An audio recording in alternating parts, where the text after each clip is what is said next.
Welcome. Welcome to the world. I've got some of my friends here. If we might maybe want to introduce ourselves, perhaps, right?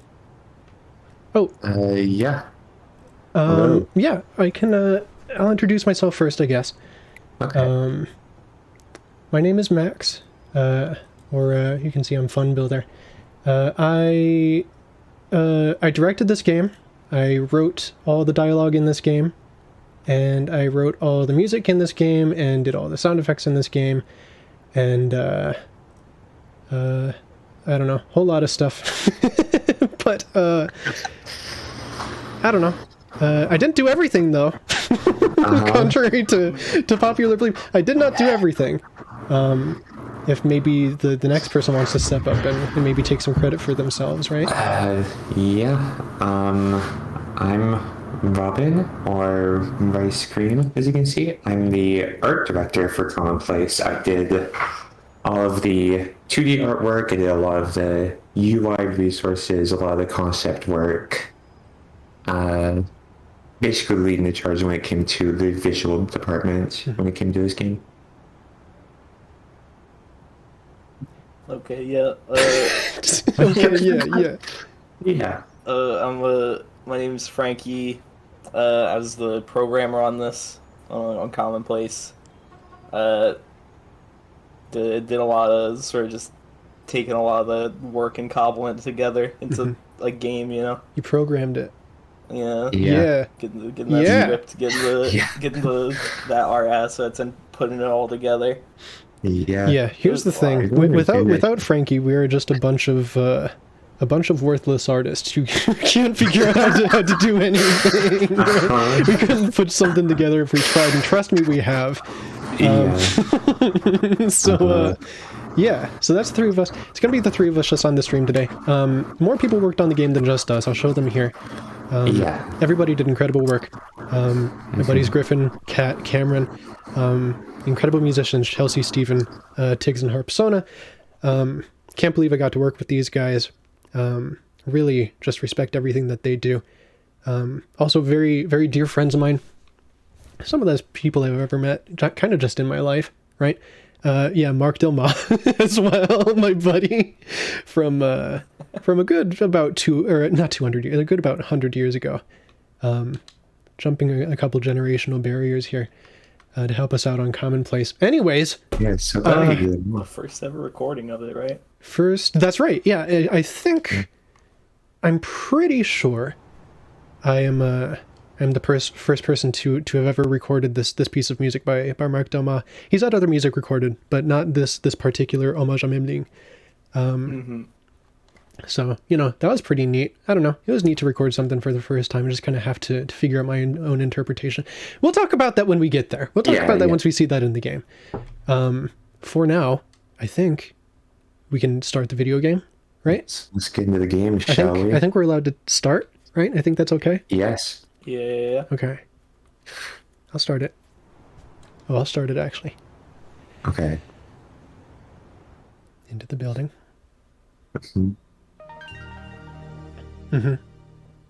So I guess, shoot, do we want to talk about something even like this? Even like that? Yeah. Even like the pitter patter little sting there. Yeah, I guess I was like that whole process behind it. Yeah, that's the combination of a couple people's efforts there. Yeah, because I went through a bit of work, like design our logo. Went through like a good few passes after we figured out the pair name. But the actual animation, when it like swirls into frame, that was Griffin doing that. That's right. So shout out to Griffin. Yeah, and I think he even made it like what was it, like 120 frames per second and like 4K resolution. Yeah. So it's like super future-proofed. It's like, shoot, man. I didn't ask him to do that. He was just like, oh, I could do this if you want. And it's like, oh, yeah. You may as well, right? Yeah. This hallway here, there's a lot to talk about with this hallway. That's my joke about how there's nothing to talk about. I mean, it develops. That's true. We That's do true. shift the hallway. There's, It's important to have it there. Yeah. So it's interesting that that this is the hallway. That it's interesting. Yeah. I guess this is the problem. Is I don't know how much we should be talking about, like the game, as opposed to just the very like physical things we've done on it, right? Yeah. It's a little tricky. We're just talking about like, I don't know, the behind the scenes stuff, like why we decided to do this or that, Right. and how it was done. Yeah. So I guess as an example, we could talk about like these little portraits here. Yeah, These little things on the wall. little paintings. So I think I gave you like very little direction for, for Yeah, these. I think no, I just told you to do like something. I did bang out a lot of these. Just the instructions are like very abstract. Not a lot going on. Like there's things that you would see like in a real office, just like very. I don't know. They're nice to look at, but they're pretty like expressionless. They're just there to be there. Oh, that's interesting. Yeah. See, even I'm getting insight here. That's a very like poignant thing. They're nice to look at, but they're expressionless. Were you actually thinking about that when you made these, or are you just kind of pulling something out? Yeah. No, I was thinking about that. Wow. It's also they were just easier to make like this. Sure. Yeah. Wow. Cool. Yeah, I didn't know that. I didn't know that's what you were trying to go for. Yeah. That's very interesting. If the thought behind it is that there's no thought behind it, then it's easy. Damn. Actually. Okay, so we got the toast, french fries, and cookies seed. Yeah. Okay. So keep that in mind. Your playthrough may vary. Yeah. It's the first time in the game that you can kind of figure out where things might be different is that line of dialogue with Rachel. It's kind of your first clue there. Maybe I should be saying less. Yeah. Maybe I should be saying less. I do want to bring up, that's like one of the things I was just like the most proud of that we were able to do, specifically the transition between like the reception room with Rachel to his office. Yeah. It feels so bad and that's so good. Yeah. Everything with like the lighting and the music and like Just so all many these little so many things in different the little environment. foliage Yeah. things. Yeah. It's so colorful, like warm. And then this, and then I love the first line of dialogue. Yeah. Yeah, everyone I see play this, they're taken aback whenever they get to that. It's very good. My first joke. Yeah. First joke. Actually, that's not even true. Shit. So we're like not even a few minutes into Commonplace. There's already two jokes in this game, right? Yeah. There's that joke with Rachel, and there's that joke with Carlisle. One is a little bit more obviously a joke. I think that is very funny, though. Yeah. Yeah, a lot I put in just to like set up this office space, how it would look and how it would specifically feel, because around when we started when we started developing Commonplace, I mean, I was pretty recent, like just got out of a really like crummy office job like this. That's right. I had a lot of like reference to work with. Yeah, I always forget that we. So this is not. Oh shoot! We should have taken a screenshot of the original layout of the office, because we did just model it exactly after the office space that you worked in. Yeah. And then we had Kat Graybox the first pass when she made some changes. Then Griffin kind of finished it up, and then it kind of wound up like this. So this is not at all like the office you were working in. But the original one was supposed to be like a 1-to-1 thing. I remember. Yeah, that. if I can remember, the original office space, it was a lot brighter. There was a lot more tables lined up along one side instead of on each side, and it was there was a window. There was a window so you could like see out. Oh, that's right. Yeah. And that would have like brought a lot of natural light. So I'm glad we got rid of that. Yeah. It would feel too nice. You'll notice there is no windows at all in Commonplace. Anyone watching, maybe you have not noticed that. It is important, right? Yeah. Let's start the work day here.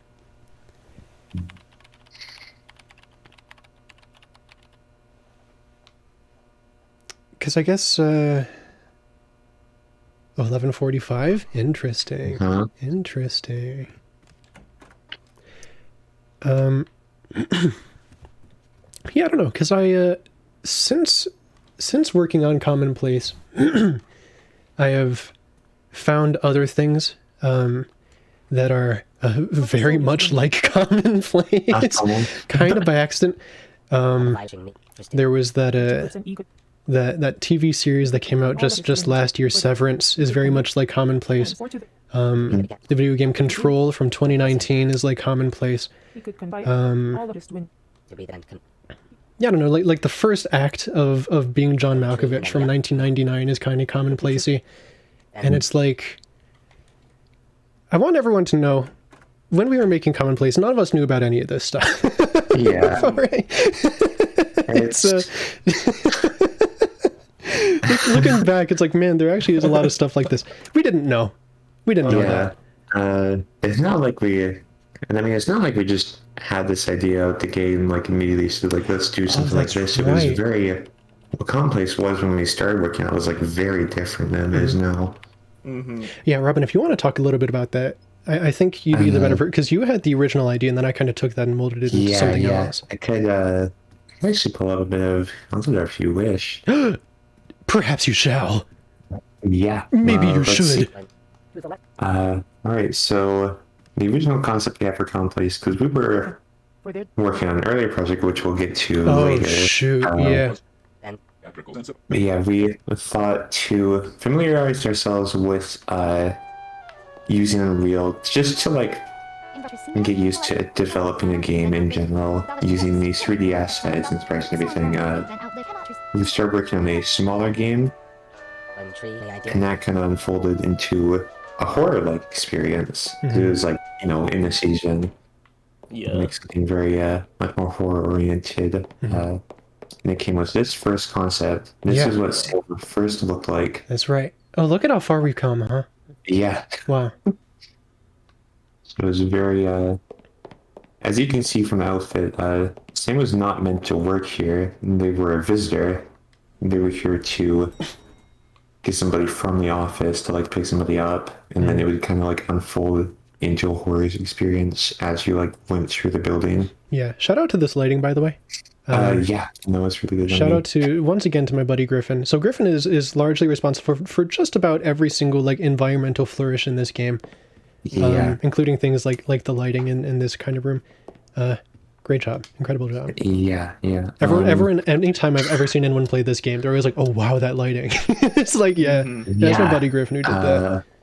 A lot of stuff with the involving the 3D assets and like the modeling, the lighting, and all that. I was kind of like in over my head voice. I didn't really know that well. So people like Kat and Cameron and Griffin, who all got on the project and contribute a lot to these 3D assets, were like a godsend. So much of like this game's look and how it looks can be contributed directly to them, and I'm so grateful for them. I know like a lot of the things Griffin sort of brought up definitely like pushed me to like help out with that a lot. Like there were a lot of like weird lighting issues early on. Like lighting issues, yeah. I mean, like, look at the lighting on that. This was broken in the Unreal version we were using, like screen space reflection, which is on by default. And it's just apparently broken in the version we were using. So, I mean, we just turned it off basically. Just turned off screen space reflection everywhere.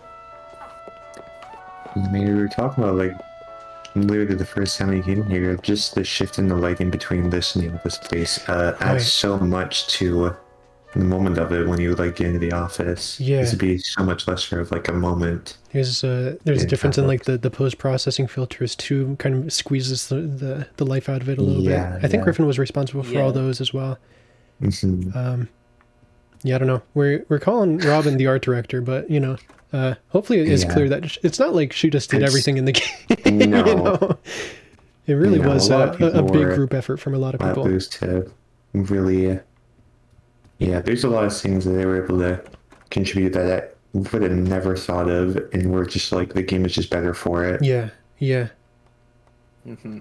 Like these screens, they were like last minute. The post-processing filters, No, I mean like the monitor, like that's right. Yeah, Griffin just decided. Like I told him, Griffin, you don't need to do this. And he was like, I want to, so he did. And now, like, I totally, Well, Wow, that's one of those things. Yeah, he just decided to do it. It's like yeah. at nobody's behest. It's like, yeah, I don't know. It is very very Yeah, good. it It was looks very really good good. inclusion. Yeah. Mm. Um, we have some more. Let's try one look for the. Or Oh yeah. here's another thing. The first. Sorry, a bit of a redesign for Sam. When they were still not like a member of the office. First pass on Rachel, and then a character who like eventually became both Carlisle and Basil in a way, just in terms of the design. Mm-hmm. Uh, Kind of split him into two very annoying men. yeah. You can see like a lot developed from this, right? Mm-hmm. It's interesting to see like how early these were kind of formulating. And this was like independent of the character writing, correct? So this Yeah, like yeah. So I didn't write the characters until pretty handily after we were done with these doodles and stuff. Yeah. Mm-hmm. and then the characters were eventually like designed based on the writing at that point, right? Yeah. Yeah. I think I think I got the ideas for the characters down towards maybe like the last week of October, and I didn't write the script until maybe December. So everything we're looking at here is like early October. So I had not written anything yet. Yeah, I was just kind of getting the feel of it. And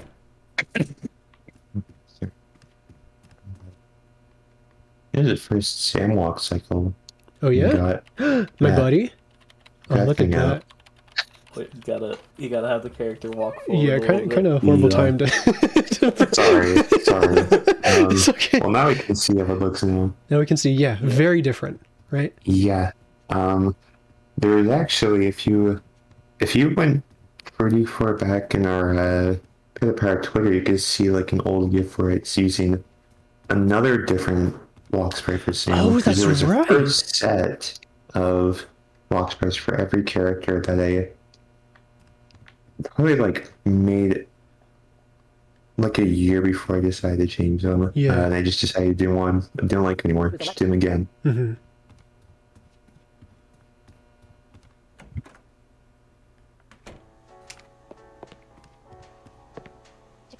From that, Like for base that day, no.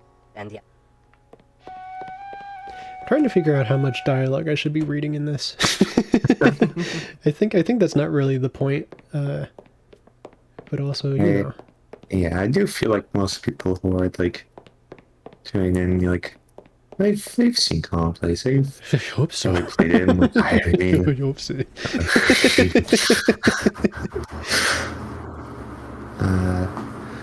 yeah, what else do we have here? I'm just trying to get these. It's the first sketch of one of those unique character pieces Right. for the lead up of the first trailer for this game. Yeah, these character renders, yeah. A lot of there's a lot more because Sam I got down pat pretty quick. There's a lot of ideas, as you can see here with Rachel and Tracy. A lot more was going on. If I can move it around. Gotta unlock the folder. Okay, I will. Yeah, a lot of stuff because Not be. But Oh. Rachel so interested. and Tracy are both like much more expressive, much more like nuanced kind Yeah. of characters compared to everybody else. So they got a lot more going on with them. Where we eventually landed on even more for Rachel. Even more stuff going on. But you can kind of start seeing the theme of it here. Yeah. Yeah, just kind of the kinds of expressions that she has, right? Like a very kind of like contentness.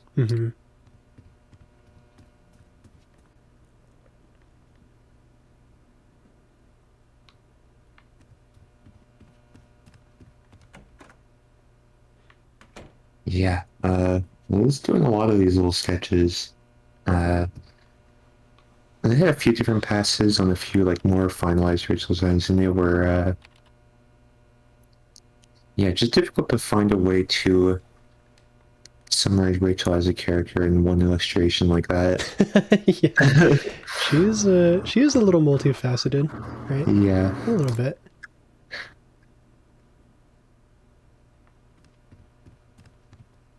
I mean, like, once I get the car though, that's pretty easy. Just drawing these pissed off. Just draw the worst guy in the world. Uh-huh.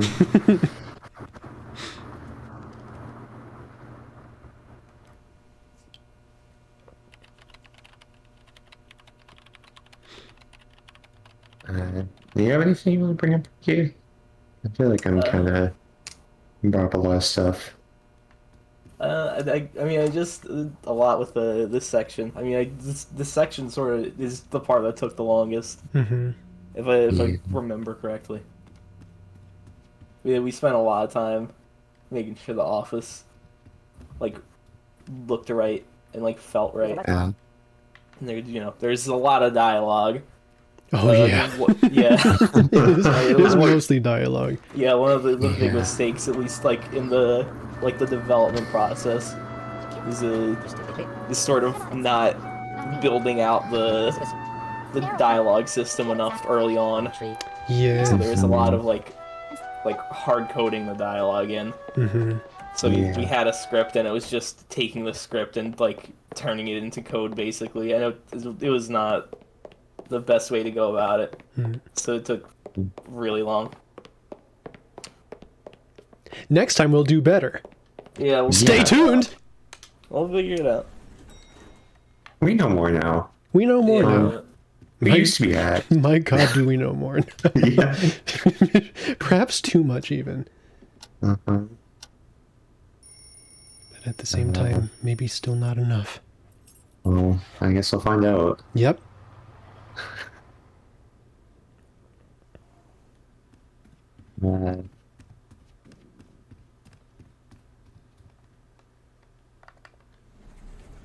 Yeah, something I wanted to bring up was you started talking about the dialogue, and I want to put a bit about the talk sprites we worked on. Oh, 'Cause sure. that was a pretty collaborative effort between me and Max, I think. Yeah. We kind of like just scrolled through the script and like tried to decide like People like or the not me. everything Make recipe. that we would need for like specific lines, specific moments, Mm-hmm. what kind of emotions we require. Yeah, it really was a matter of because I can't imagine really any other game doing the workload that way because it's so inefficient. Like I feel like what it must be normal to do. I'm thinking of something like maybe Pokemon Mystery Dungeon, right? Where it's like every single Pokemon has like a happy, a neutral, a sad, and a scared expression, and that's maybe a few of them have like determined, right? And then it's just a matter of looking at the script and being like, which one of these four matches the most, right? Yeah. Whereas with this, me and Robin went through the entire script several times Uh-huh. and was like, when they're saying this sentence, maybe this character should look this kind of way. Right? So there's so many points in this game where characters use like one expression one time and then never again for the rest of the game. It does only like wait a few moments. If I was to look, I think I've done like well over 20 different talk sprites for Rachel in particular. Yeah, definitely for Rachel. She has the most workload. Mm-hmm. But yeah, does make it pretty difficult. Because I guess at that point, because I mean, we just did it with a numbering system basically, right? Mm-hmm. Mm-hmm. Like we just like numbered the expressions, which with like the amount that we had, that sort of is the only thing, because it's like hard to name them and like know what those names mean. It's hard to assign words to those pictures effectively when they're so like nuanced in their differences. Yeah. It does mean a lot of cross-referencing when they need to be implemented, though. Yeah. Because it's like, because there were a couple times, like even after me and Robin went through and did that so many times, there were still points, like even way towards the end of development, where I was like, maybe we should change this expression to something else, which meant a lot of going back and forth and being like, okay, should it be like 3 or 3.5? Which one's the better expression for this, right? Yeah, just a lot of little weird things like that. I am glad I went through the effort to do it that way though, because it's very, you know, there's a lot of like narrative stuff though. I feel like having added nuance like adds a lot more than there would be otherwise. Yeah, as opposed to like a persona system where it's like it's just the exact same expressions over and over. When you're like supposed to be caring about these characters too. And it's like, man, I don't know, these just don't really feel like real people. Right? Yeah, I don't know. There's a lot of, I mean, a specific moment near later parts of the game that some people know that we inspect more closely because, you know, those expressions, the way they were exactly done, like, just infers a lot more than the text really could. Yeah. That's just what we really want to highlight. And it's a big deal with just setting the tone too. Because I guess if we're comparing it to something like Persona, they have the benefit of voice actors, right? And the tone can be conveyed there. Here we just kind of got our little moon tulip silly gibberish dialogue, right?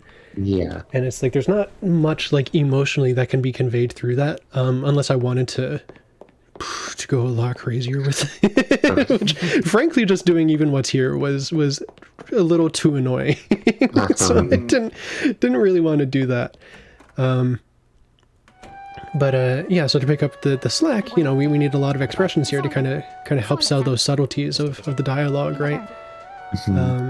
Because something like this, like let's take a line like this. Obviously this is once again another very funny joke. Once again a great joke from our friend Rachel. But it's like, if we just look at this text on its own, like imagine there's no portraits at all. It's like, what is that supposed to convey, right? Yeah. It could be kind of like sloppy and kind of like hard to interpret. Is she joking? Does she really truly mean that? Is she being like demeaning, like sarcastic about it? But here with the portrait, it's like, okay, even if she is being sarcastic, she's really selling it very hard, which is kind of funny on its own way, right? So it's like, I don't know, just these little touches, right? Just kind of helps a lot, I think. Which I'm pretty sure that is one of our bespoke talk sprays. I think that's one of the ones that never shows up ever again. I'm pretty sure, yeah. I don't know, maybe it shows up like twice. I think it might show up if I talk to her again. But I think outside of that dialogue tree, I think it's gone.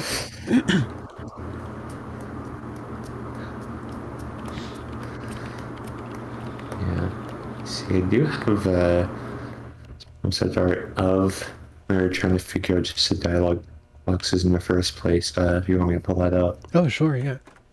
Yeah. Here's what it... Some early Carlisle. Look at that. Yeah. We don't see a lot of early Carlisle.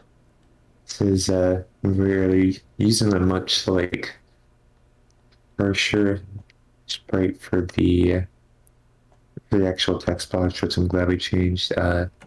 Really early on, I wanted to have the pronouns for each character like implemented as well, and specifically something I was really pushing for is like all the names and pronouns to be handwritten as if they're like signatures that the characters write. I just feel like adds a lot of like, because you can see like, yeah, you know, with Carl, very ornate writing of his name, and then when it gets to the pronouns, it's really real small. Yeah, like he's just kind of doing it because he has to, right? Yeah. Some woke office bullshit, you know. Yeah, and then Basil doesn't even have one written. He just has his big nameplate. Nameplate, yeah. To be the best of other. All of the inhabitants. I like that Tracy's is. Did you do this after we knew that Tracy was gonna possibly give the player a pen item? Was that before or after knowing that? I think it was after. I think you were part enough in the script when I was working on these. didn't know Okay. that was a thing. Yeah, because notably, yeah, there's a little bit of like bleeding on this one, Mhm. which the other characters don't quite have. I think that's interesting. One tree, Yeah. then bluish. One tree, By the way, shout me out in the chat if you have figured out what to do with Tracy's pen.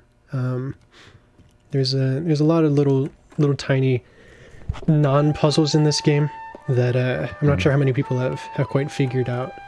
So if anyone has done what you're supposed to do, or what you can, I won't say supposed to do, what you can do with Tracy's pen, shout me out in the chat. I'd love to know. Yeah, just a lot of little weird things like that kind of in this game that Yeah. it's hard to talk about because you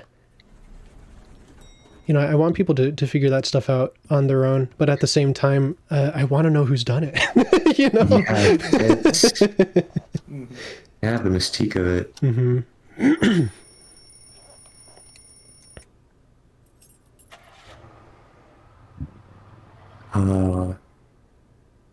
Okay, so it's dead. That's interesting. I don't think they did, unless it's like a playthrough that I didn't see. Because I you know, there's a couple of playthroughs of Commonplace online.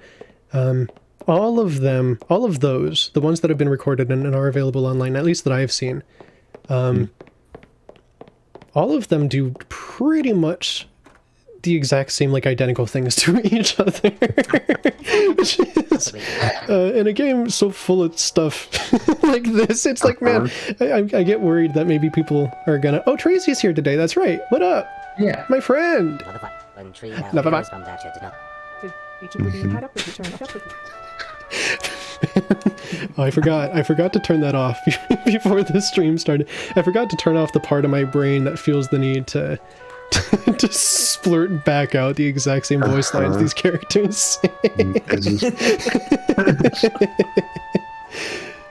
That is something, every time any of us was doing any play testing, we were going crazy on this shit, man. Yeah.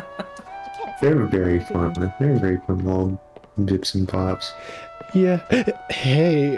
Hey. Wait, that's funny. I know. Wait a minute. Not Bip and Bop. Mhm. Any Bip and Bop heads in the chat room? Has anyone in the world ever played that video game? Please let me know. I guess. Do you want to talk a little bit more? We can talk about Bip and Bop. There's not much to. I mean, we made it in 2 days. There's not much to say. It's this is the first, like, I guess the first Peter Parry game to be publicly out there in the world. Yeah, Bip and Bop are little Valis-like. Yeah, I'm not really too happy. No, We could have done it better. We had 2 days.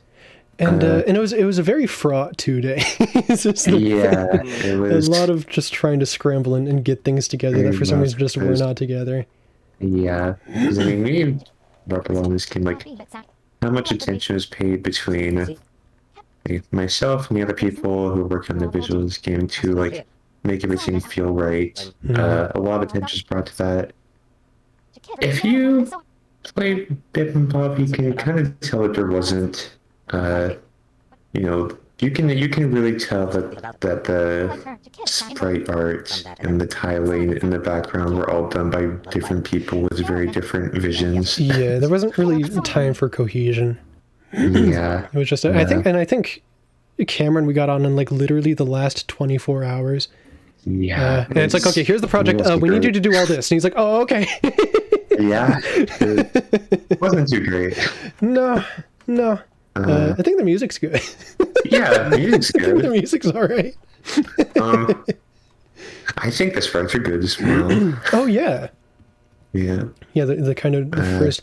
So, yeah, because those are like identifiably hand-drawn, kind of like these Commonplace ones, but they're much lower resolution, right? Mm-hmm. Yeah. So that's interesting. Not have particularly when I had, it's weird because in particular like less resolution, you can tell there from a time where I had like less skill just doing these sprites like this. There's a lot more technique behind these new ones for Commonplace. Yeah, a lot more kind of subtleties in the movement, right? Yeah. I did also do like I spent probably 4 hours of making bespoke attack animations for Pip and Bob. Oh, that's right. That never got into the game. Yeah. Oh, what? Those never got in? Yeah. No. Yeah, Oh. only the slides. Yeah. The down attack and the slide attack. For, Yeah, there's like a whole boomerang and stuff in there. Oh my god, I forgot about that. They just weren't there. Oh, I forgot. I think the game is better for it. I think the movement system that is there is like fine. Yeah. We just need to, if we had more time, we would just need to make it feel better to do. Yeah, and when it is like something I'm gonna come back to one day. No promises. Yeah. Don't take anything we say here as truth. Or you can. Or you can. Can if you want. You may be disappointed, so just perhaps. I know everybody that I like explained the gameplay concept to, like, just like gave them a tutorial myself. Ended up like finding it pretty cool. Yeah, like, it is. It is very cool. It's just not a lot of people figured it out. Yeah, that's the biggest thing. We just didn't have the time to implement like a proper tutorial.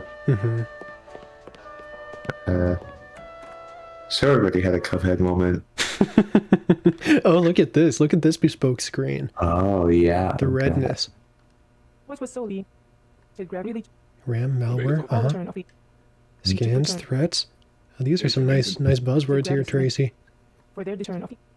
Was to then survive. Run slower. Was to be. Goodbye, sir. Goodbye. Yeah.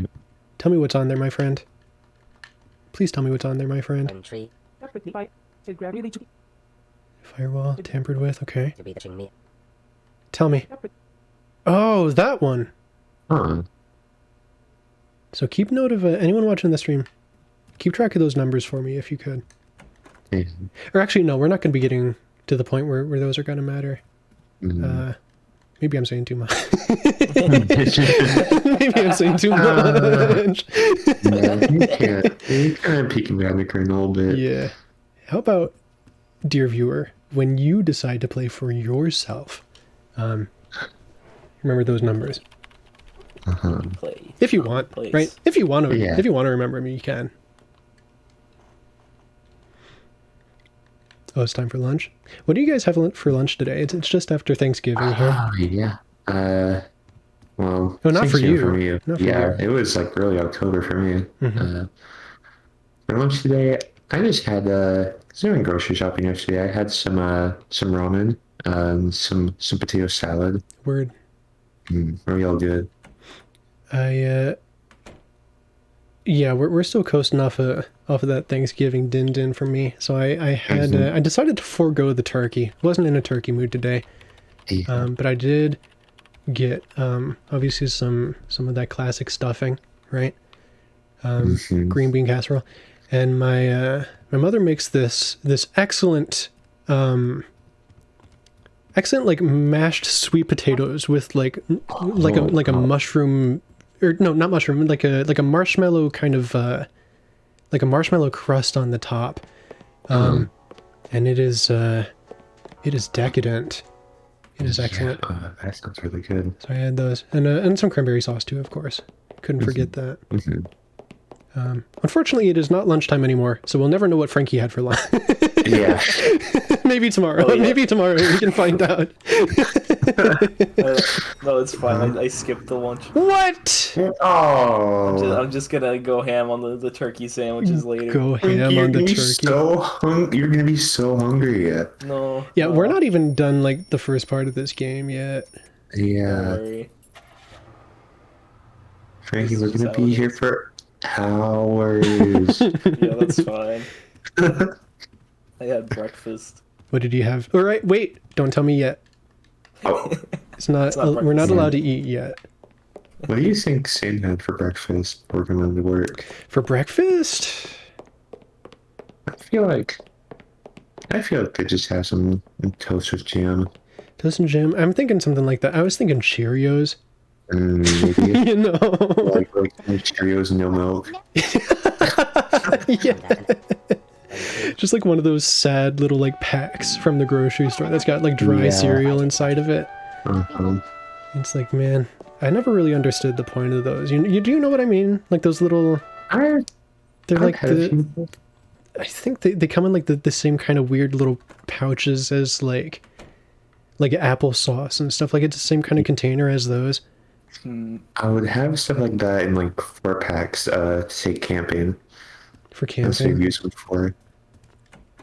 Sam doesn't fact. go camping. No. Sam just likes to play optimally. But even not really. Is that conversation with Tracy? No. I don't know if Yeah. we've gotten to that point in the game yet where Tracy has that Mm. conversation, What was but so you It's could counteract I think it's all the really almost sandwich. We'll get to it. oh, look at my man's! Oh, he's going! My little man! That's I was very trying funny. for so long with those walk sprays because I kept like I keep spinning them and then like one thing I'm missing I have to go back and then like a couple sprays here and I have to like redo them all and I'd be like then I forgot this one and I have to go back and I would do it all again. Yeah. That's right. I hate Basil. Yeah. could be Yeah, he's a funny little guy. So once again, the only time in the game we see him walking in that direction, at least. The down walking. Yeah.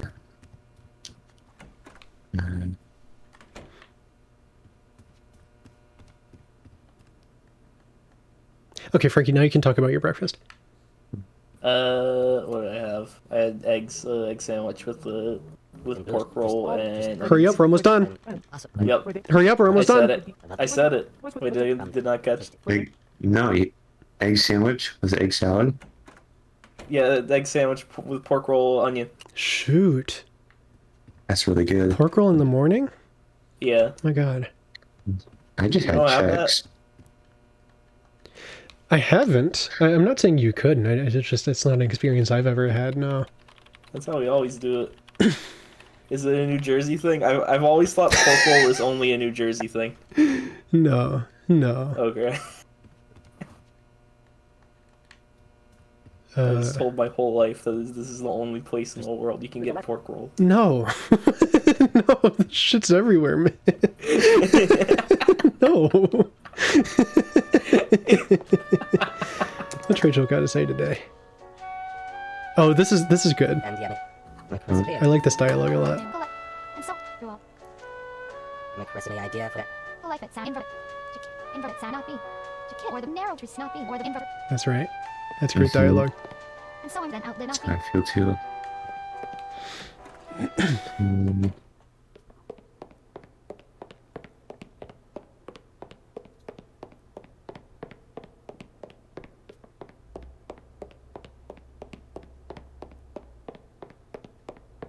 I'm gonna pull up a more concept art if you are willing to allow me that. I see what you're looking at. Let's wait until we get to that part of the game where Okay. they're supposed to show up. All right. Talk about some unused rooms. Yeah, so you've got like, one of space because we got a lot more stuff we want to talk about. Yeah, we sure do. But the sure does go on for a long time. I guess, yeah. I wonder if that's the point. I wonder if that's the point.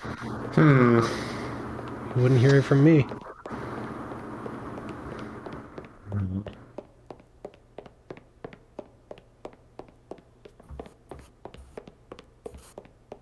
Anything over here yet? No. I think it's nice that we have that chair there, so you know which door's the office. Right. There's a chair. I did. I think that was Griffin who held me back from. I wanted no signifiers, like in the hallway at all. I wanted to just have every section of the hallway just be totally identical. But then I think Griffin came in and just started putting stuff down, and I was like, you know what, that's fine. Yeah. I think it works in the game's favor. What did that sound inverted? I do too. one tree, Oh, the cookie? This cookie moment? Yeah, one tree here, I really like doing that. It's very Oh yeah, that's a really good one. Rachel. Yeah. Modify It about was the the hype in the part of the development when we started making those color variations of models. Oh, the chairs and stuff, yeah. Yeah, Because yeah. these it's- chairs are the yeah, same it's- as the ones out there. They're just different Mhm. colors. Yeah, and Yeah. we were able to do it in the engine. Like Mhm. before we like figured it out, if we had something like that, we'd just like do more textures. But Mhm. it's like no, we can just like set up a hue shift in the material. That's right, Frankie. And that was just made like using assets way easier because you could just like vary them to whatever a room is supposed to look like. Hmm. Mhm. So it made reuse way easier. Yeah, a lot of stuff like that in this game of just color grading things, so that they fit any particular room a little bit. I talked before about these post processing volumes, like in this kind of place. Just there's if you pay attention to Sam, it's very obvious, like how the hue shifts. Like it's a little bit more green in here, Mm-hmm. and then it's a little bit I know more Griffin red in with, here. with all like the Yeah. point lights in the room. Hmm. Yeah, you're able to give a point light a specific color value, Hmm. and I mean, for the most part, you don't edit that. But I know Griffin sort of like just added small variations to a lot of the point light colors. Hmm. Mhm. To very intense effect in some later parts in the game. Maybe we can talk about that. No, I think it's all in stuff that we're not going to wind up seeing today. Mm.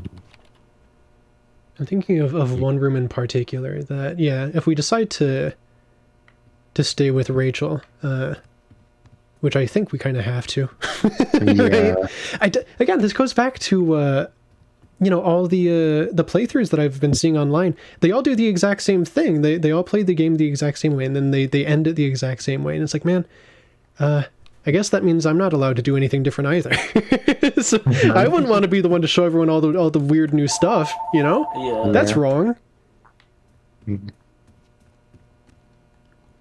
So Yeah, I've known somebody did something different. It was very funny. Mhm. It did feel very earnestly like they got tricked. Yeah. What I'm trying to say is more people need to record our game. All right? If you're out there, Yeah. play the game. Go ahead and record it. If you haven't played this game yet and you want to play it, record it. Yes. Send it to us. Mm-hmm. You don't even have to stream it. Send it to us. We want to see it. Yeah, send me an email at maxfunbill@gmail.com with the full MP4 of your 3 to 4 hour playthrough. It's gonna be like We'll watch- 20 gigabytes. We'll watch send me all of it, and we'll make some colorful commentary too. That's right. Yeah, we'll say, oh, what the fuck is this guy doing? Why did he do it that way? Oh, they missed the really cool thing. Yeah, dude. So, if you want us to scrutinize over your playing, Yeah. that's the way to do it.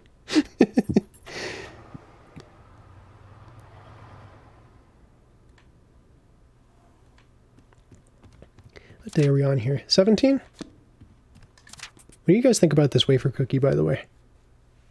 Pretty cool. Am I supposed to eat it right now? No, don't eat it right now. I supposed to eat it You right wanna now? Save it. I wanna Oh, save it?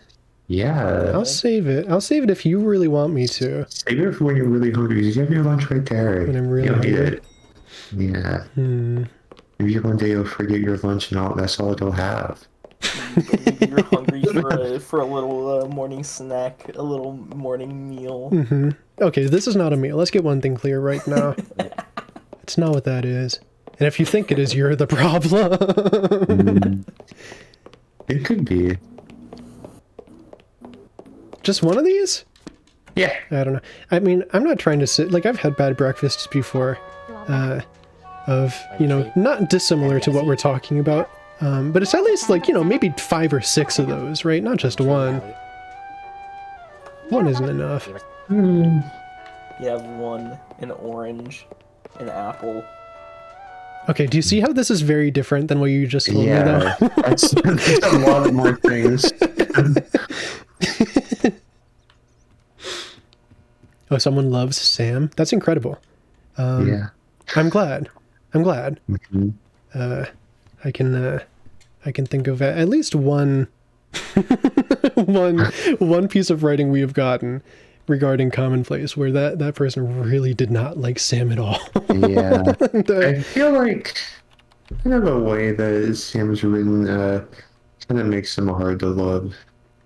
yeah, in a it's way. it's not a character who not there's no maliciousness here. It's just Sam, I think, kind of just doesn't know how to relate to people, you know? Yeah. If it's to bring back the thing you said about Sam not camping, Rachel would ask Sam if they want to go camping with her, then Sam would say I have work that day. Yeah. Oh, Yeah. yeah. Just not even think about it, you know? Ain't no okay. Just like, oh no, I gotta work that day. Ain't no It's like, oh, okay, I'll go with someone else then, right? It's like, Yeah. oh. And then yeah, then it's one of those feelings, and the conversation just ends. And it's like, all right, well, all right, Yeah. at least she asked, you know. That's all she ever does.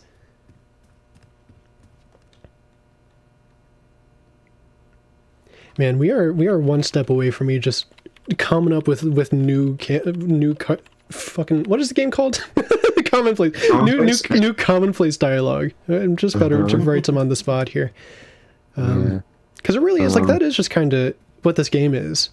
You know, it's just little situations like that of If you write a fanfiction of the Commonplace characters, send it to us. That's right. Email it to us. That's right. That's true. People have done many things with Commonplace. They have drawn fan art. They have written reviews. No one has written fan fiction. I'd be interested to see that. I'd be interested to see how people interpret these characters and decide to write for them. That'd be fascinating. Yeah. Because I guess I've talked about this a couple places before. I guess it's worth reiterating. This is not just my first time writing for a video game. It's kind of just like my first time like writing fiction in any kind of like serious way.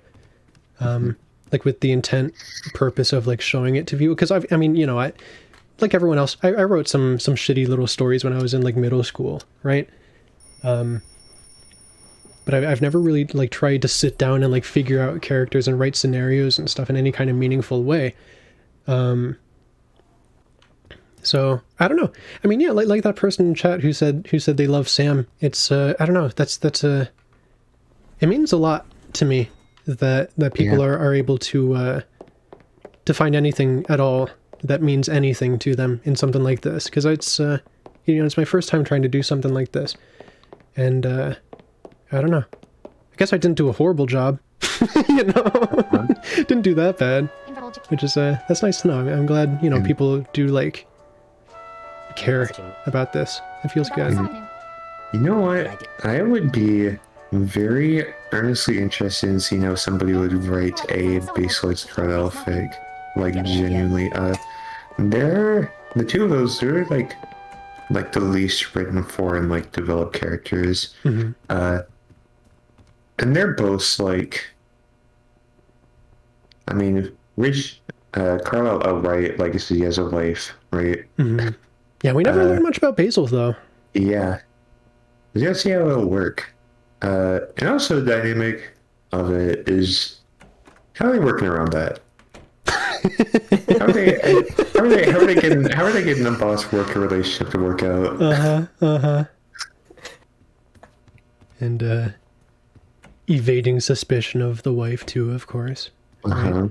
Yeah, there's some sauce there. Yeah. There's something.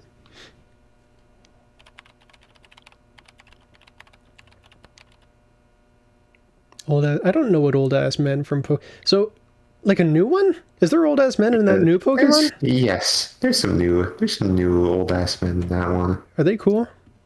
One of them's alright. Oh. Okay.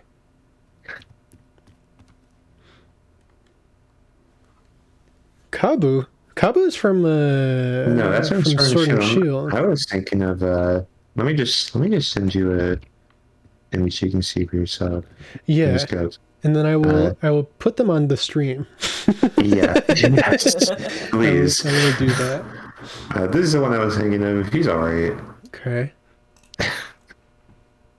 And then what's the other one? Send me an image of the other one.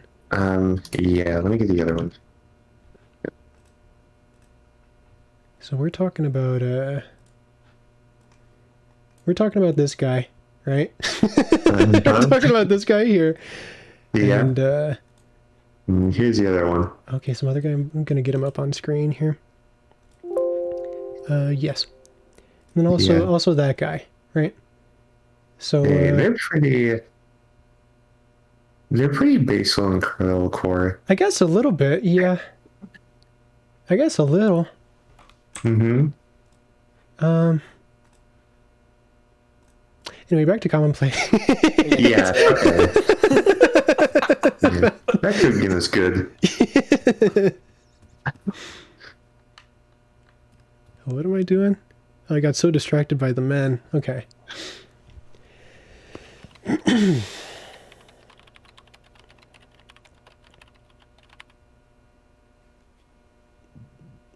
Yeah, I don't know. That's shoot. I mean, if we're willing to just talk about things that aren't Pokemon right now, or that aren't Commonplace, rather, I'm very jealous of the imagination of Pokemon fans and how they can see characters written so flatly in a video game and just figure out ways to actually make them interesting, right? Yeah. Because they do.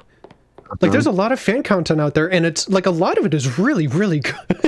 It's like, I wish I had what you had, right? Where you can just look at something that is so nothing and then turn it into something. I really, really respect that. I truly do. I think that's incredible that Pokemon fans will find a way to turn Pokemon good. Yeah, it's very much like I guess you can see, because a lot of Pokemon characters are kind of like, they are very fun. They're almost like templates to be built upon. Sure. They only have like one or two traits as like unique to them you can really like build upon, make something out of. Right. Yeah. I remember especially being impressed when Sword and Shield came out. Just how much people were able to like extrapolate from Leon, right? Yeah. Because to me that was one of the most boring characters I've ever seen in my life. He had like two gimmicks. One is that he's hyper competent, and two, that he gets lost a lot. That's like his one flaw. And so every single conversation with him is like, oh, I got lost. And how convenient that I found you here, right? And to me, that got really annoying really fast. Yeah. But I've seen a lot of ways people turn that into like a very genuinely endearing character trait. Which is very impressive to me. I'm not saying this with a hint of facetiousness. I'm being completely honest here. There's I don't know how people figure that stuff out, but they do it, and it's like, damn, good job, right? Yeah, good job. People are just very some people are just good at writing and stuff. That's true. Some people are good at writing and not like confident in their own ability, really. Mm-hmm.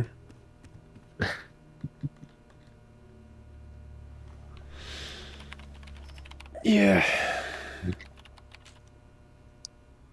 I want that new Pokemon again. I'm gonna say it. That new rival Nemone, she's not really like anything.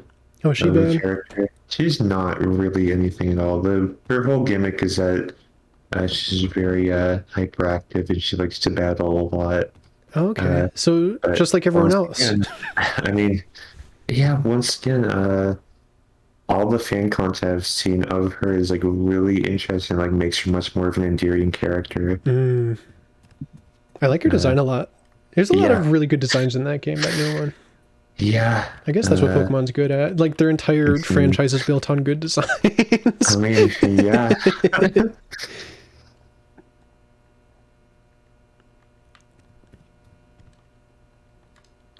What day are we on here? Oh shoot!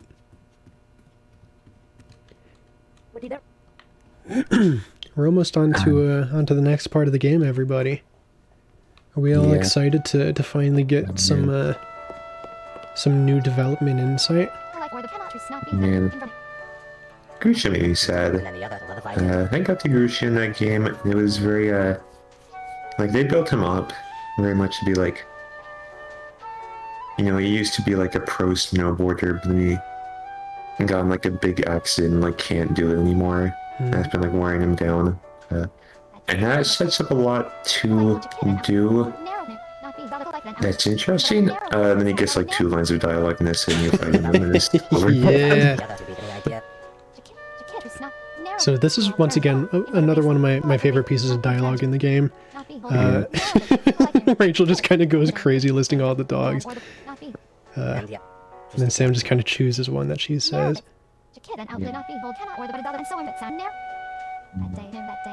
St. Bernards. So the reason Rachel says this is because St. Bernards are my favorite kind of dog. I don't know if anyone knew that, but I do love... my favorite thing in the world is when there's a huge dog and it thinks it's like a lap dog and it likes to like hop up on people and get all cuddly like on the couch and stuff. That's my favorite thing in the world. Yeah. It is one of my favorite things to imagine. So- St. Bernard is a very good dog. Like, I can imagine, you know, Rachel having a dog like that. Yeah. She kind of is a bit like a St. Bernard herself. I guess. If everyone in Commonplace was a dog, what kind would they be? The correct answer is Carlisle would be a Chihuahua. Right? Yeah, yeah. Because that's the thing, you know, James was bulldog, and it's, I don't see that for them. I don't see any dog fitting them very well. Yeah. It's just, I don't know. Same as like a cat instead of a dog. Yeah. Which, oh shoot. Oh man, we missed that dialogue. If we talked to Rachel the previous morning, we would have heard a little bit more about that. I guess, for anyone watching, if you want to see the secret Sam cat dialogue, talk to Rachel during that day where we just talked to her. You'll see some good cat dialogue there.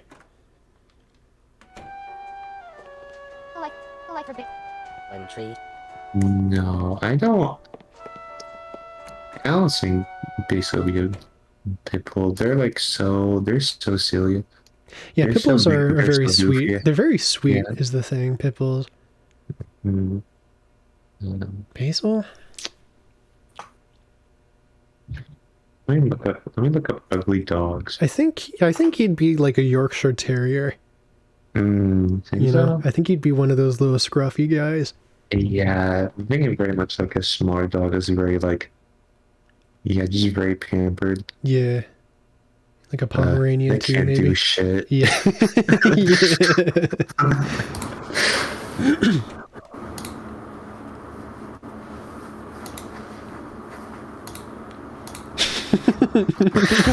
Basil party. There actually, yeah. I never thought about this. There is a lot of very good Yorkshire Terriers on the internet. They're responsible for very, very many funny little things. Mm. Is everyone like this day, by the way? Does Yeah, everyone think that this feels good? Everyone like what's happening? I do. Cool. I do love how just the placement of the break from Dorg is so green. Like your path into that is so green that we go look at that. I've seen a couple of playlists. They all like go to where the break from Dorg was, and you go, "What the fuck?" Yeah, they got commonplace. Whatever. Together. Interesting. Yeah, she does a lot of stuff. I like that. No one ever writes... Have you noticed this? No one ever writes a joke that just kind of doesn't land and just... And not in a way where, like, it not landing is the joke. Yeah. Like, someone just tries to joke and it just, like, isn't very funny and just no one likes it. You know? And I'm not talking, like Sans Papyrus. Like, that's the worst thing I've ever heard. Like, I'm talking, like, oh, Salmon's, like, a little hurt by this, right? Yeah. I never really see that. One tree, and the other. One tree should. Another file our ears, another file again. Narrow tree, To be the ching me. narrow tree. And so I'm at sound. Make rest again. Kid, other kid. Make rest. And so I'm or the Go like it sound. To be. Cannot turn. But Awesome. Awesome. To be the Yeah, Rachel's got some really good expressions. Draw. Invert or the bit sound at day. Bit sound. Go like it sound. Not be turn. Go like it. Narrow or the invert bit sound. Kid bit sound. In bluish. Twisted and confirmic recipe. Possibly now here. Not be that. Cannot. Narrow bit sound. Go like it sound. And so on. The narrow trees. And so on trees. We restricted not to be from thatching and Yeah, Rachel uses a lot of expressions like that, like the X3 when she's typing stuff. She's one of those. She likes it. She likes to have fun is the thing about her, you know? Yeah. She likes to have a good time. Which, in Commonplace is maybe, the most tragic thing for a character to want to do. Yeah. Anyone who's in here trying to have a good time is like, shoot. Well, sorry. For their interpreters to interpret Right, and well, interpreters to now I gotta figure this out. How do all the Commonplace characters type? How do they text? Tracy is a multi-message Andy. Yeah. They type all lowercase, no punctuation. Anytime they want to start a new sentence or even continue another one, it'll be a wholly new message, right? Each message is at maximum maybe 6 words, right? At maximum. I'm talking on average 2 or 3, right? It's yeah. I think Sam is proper pronunciation, but they're like a very short, very utilitarian. They don't ever like pose anything. It's just when somebody says like, I needed this, and they'll say, okay, be there at 2. Like, that's it. Proper punctuation, proper capitalization, yeah. Oh, he's playing solitaire. Carlisle would hit like the 1 or 2 letter text, like okay. Yeah, Carla's got the old man text messages. No, that's the thing. I would think Basil has the old man text messages. Carlisle just is very does not say anything. Right. Okay, I see what you mean. Yeah. Yeah. And then It'll be Basil's the one with he's grandpa texting. Yeah, like the old person on social media. Yeah, the classic my family to yours, etc. That kind of stuff, right? Yeah.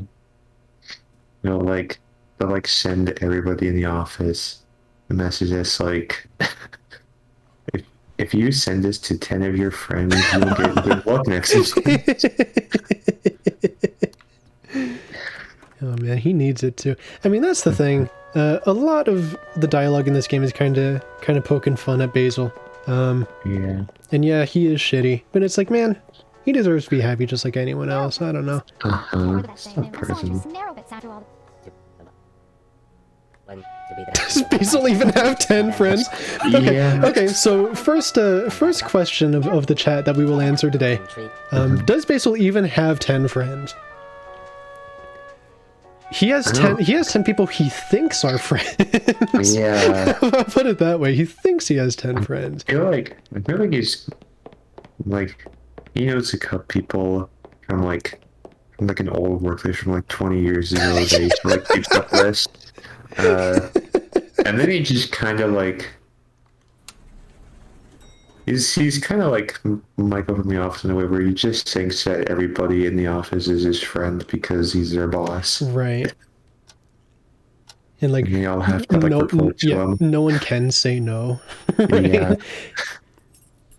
He like suggests like having a dinner or whatever, and it's like, yeah, we can do that. I mean, right? the only thing where like Basil was trying to like have conversation with Sam, it gets like a very, I don't think he like got to that where like Basil's trying to goad Sam into like being with Rachel, and Sam's like very genuinely like upset about it. Yeah. That's the kind of person he is. Mm-hmm. Okay, scary day. Yeah. I've known people who think this is pretty scary. I think it's Very scary. I feel like maybe they're like selling these sprites. We took care. Could be by. Make research. Could be where I could. Lately. When and manage nature. At least the door's back, right? Yeah. The door's back. That's That feels great. normal. Despite everything, you can still get some work done, you know? Yeah. That's right.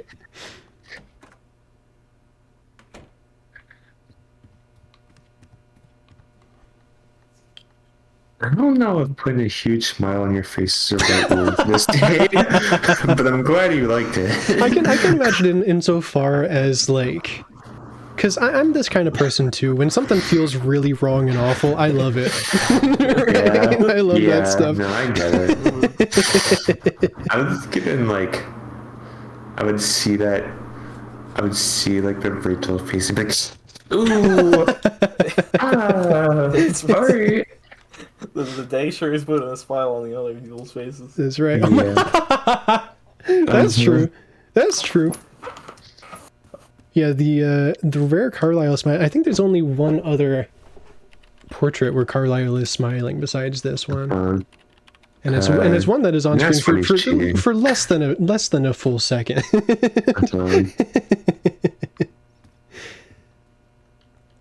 Anybody else? Anybody ever see that dialogue with Carlisle where he's smiling? Let me know if you've seen that. Yeah, make sure to talk to everybody on your way out. Oh, that's right. I'll talk to you as well. I haven't seen it. I haven't played the game yet. What? Could be being half. Asian method. Yeah, I like this.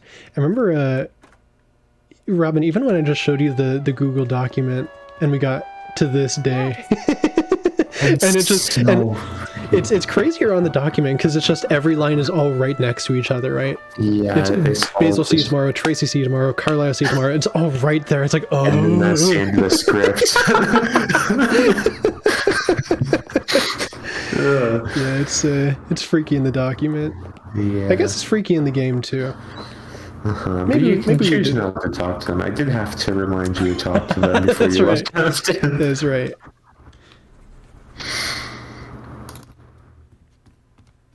We got someone in the chat who did see the Carlisle smile. That's good. Yeah.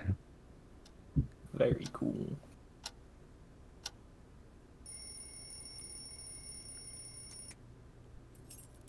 You guys remember how many iterations this sound went through of like changing the days? Maybe you don't, because a lot of that was just kind of on my end. I don't think I like told you guys when Yeah. I changed anything. Yeah. Really? So that used to start with like an electric alarm clock, like going like that. Yeah. But I thought that was very distressing, because on someone's like first playthrough, they're not gonna know that like time is changing. They're just gonna hear a very loud buzzer all of a sudden. It's like, oh, that's not good. So I wanted to do something that was a little bit more clear. That time was passing, so I added those clock ticking. And then at that point, I still had the alarm buzzer, but I didn't quite like it because those kind of clocks don't buzz, right? Yeah. So I was like, oh, okay, I'll just change it to like an analog clock. So the ticking and then what became the ringing is all just kind of coming from the same source, as opposed to like trying to relay two different things. You know, the clock was suggesting the time passing, the alarm was suggesting the new day. Just turn it all into one function. It's just a new day is what that says now. I think I had a few passes towards the start that I didn't show anybody, where there was like more sounds to suggest like more of a morning routine, like putting on clothes and stuff. Didn't include those. I think I just shortened it down just to the car starting. Because that's kind of all you need. Yeah, I don't know. That sound used to be really different. There was a couple passes of that. Anyway, here we are here. My favorite zone. In blue, make research did not lunge. To dispense theatrical. Asian made. He's working. Another file me to be. Obey the least affair. When tree, the idea for twisted began to make research in blue. Beaver Sabah. Dimblushing me from. I think that's good dialogue. I guess I did too. Yeah. And yet, Dimblushing. So how many times on average, anyone in the chat, how many times did you talk to Carlisle before leaving? I'd be interested to know this.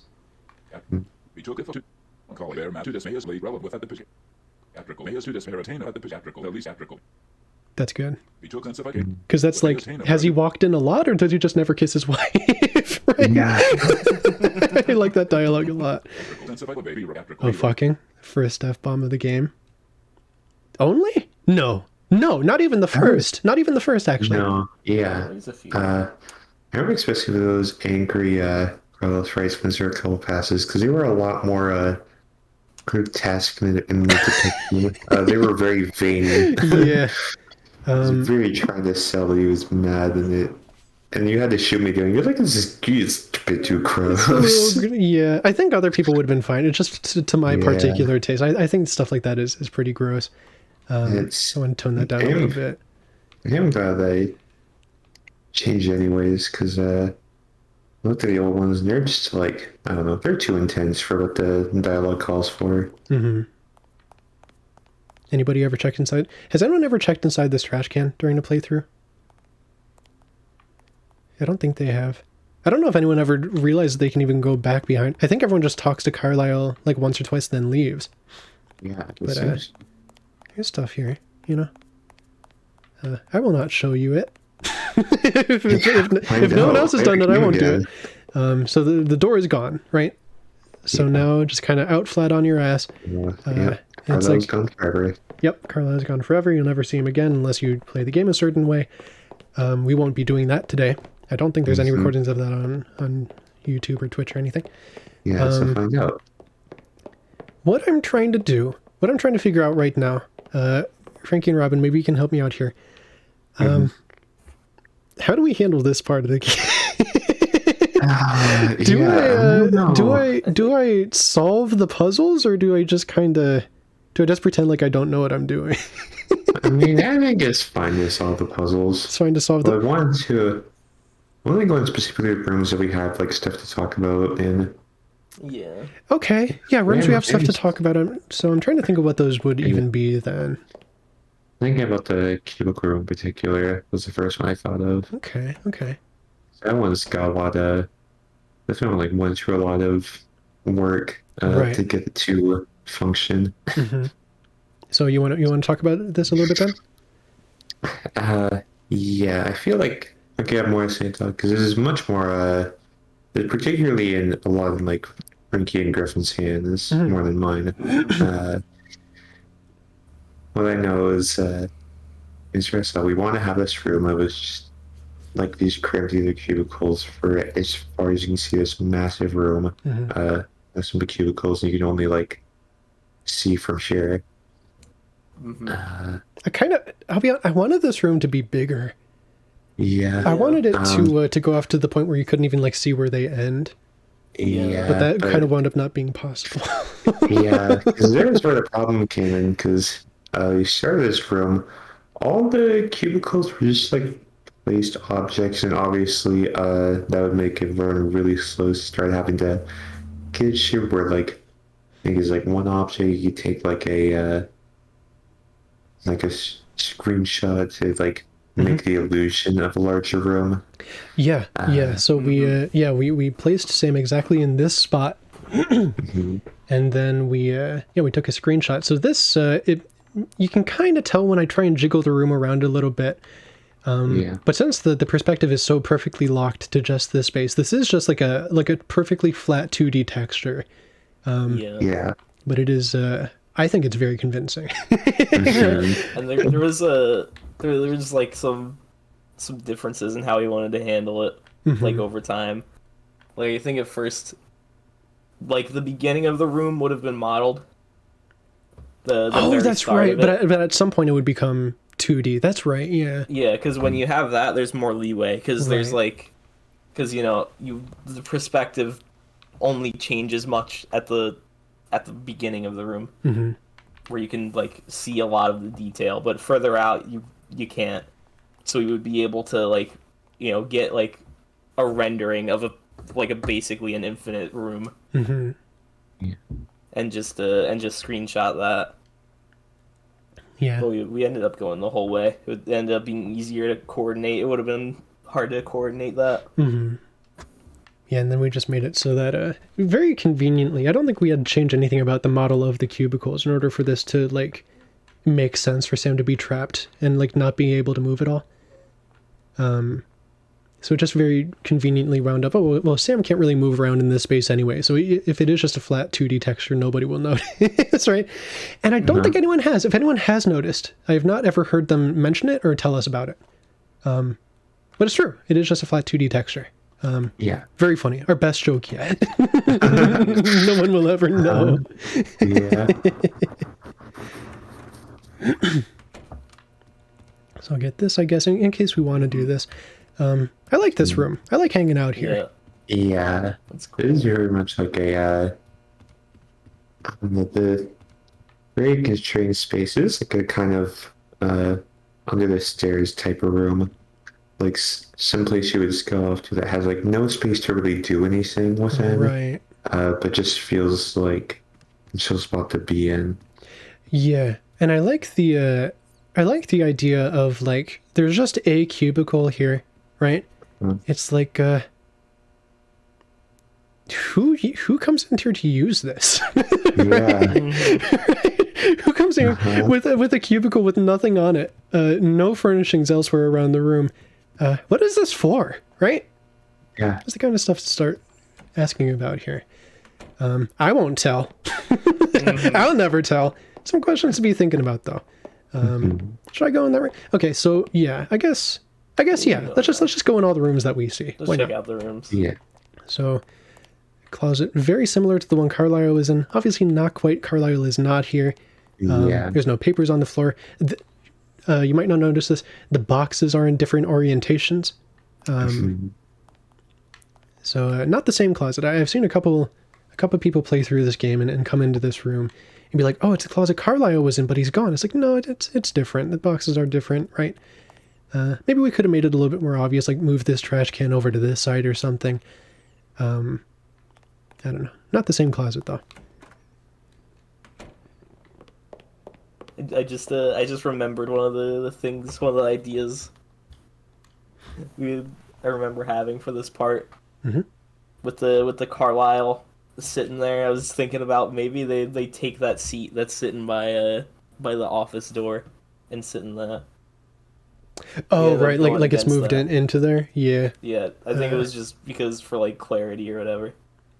That, and also, I don't know. I mean, we're getting to the part of the game where things start making less sense, right? Yeah. And I don't want to start implying such a strong continuity like that, you know? If we're kind of the time for that has kind of ended already. So notably, this is a moment that a lot of players seem to get a kick out of. As you go back to the elevator, suddenly all the floors are available. Every single person I've ever seen play this game is like, oh, suddenly there's options, right? Which floor do you think we should go to first? Let's go to floor 2. Floor 2. Yeah. So this cafeteria here.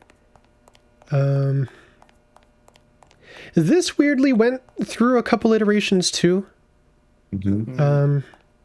Just insofar as like the orientation of these benches and like the color of like the walls and the floor and stuff. I don't know. I remember for a room that just kind of has nothing going on, we spent kind of like a weirdly long amount of time trying to figure things out on it. I guess I should have gone in that door. I don't know why I wanted to go into this other one more. I could have gone in there.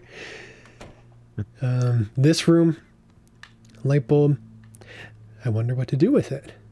Looks like it needs to be replaced. I wonder will we'll find a light bulb. Is that modeled? Oh my god, I forgot we modeled that thing. Yeah. I think, is that a CAD model or a camera? I think that's CAD model, right? think so. The light bulb? Yeah. I think I did it. Oh, you think you did it? With this room specifically, I did a lot of it. I think the light bulb was cat. Okay. I think that was like a pretty early on cat model. Mm-hmm. But a lot of the lighting in that room I dealt with because there were some more technical aspects compared to a lot of the other rooms. I don't know if we're gonna get to see that, depending on how this is kind of going already, right? Mm-hmm. You might be able to. It's a good sound. So this room. So we have a mirror here. You'll never guess how we did the mirror. Yeah. Such a unique and Marvel way that no one has ever done before. You'll never figure it out. In a freaking video game. Oh, that's kind of weird how you can see the outline through the... Yeah. Let's pretend that doesn't look bad. That's Let's alright. pretend that looks okay.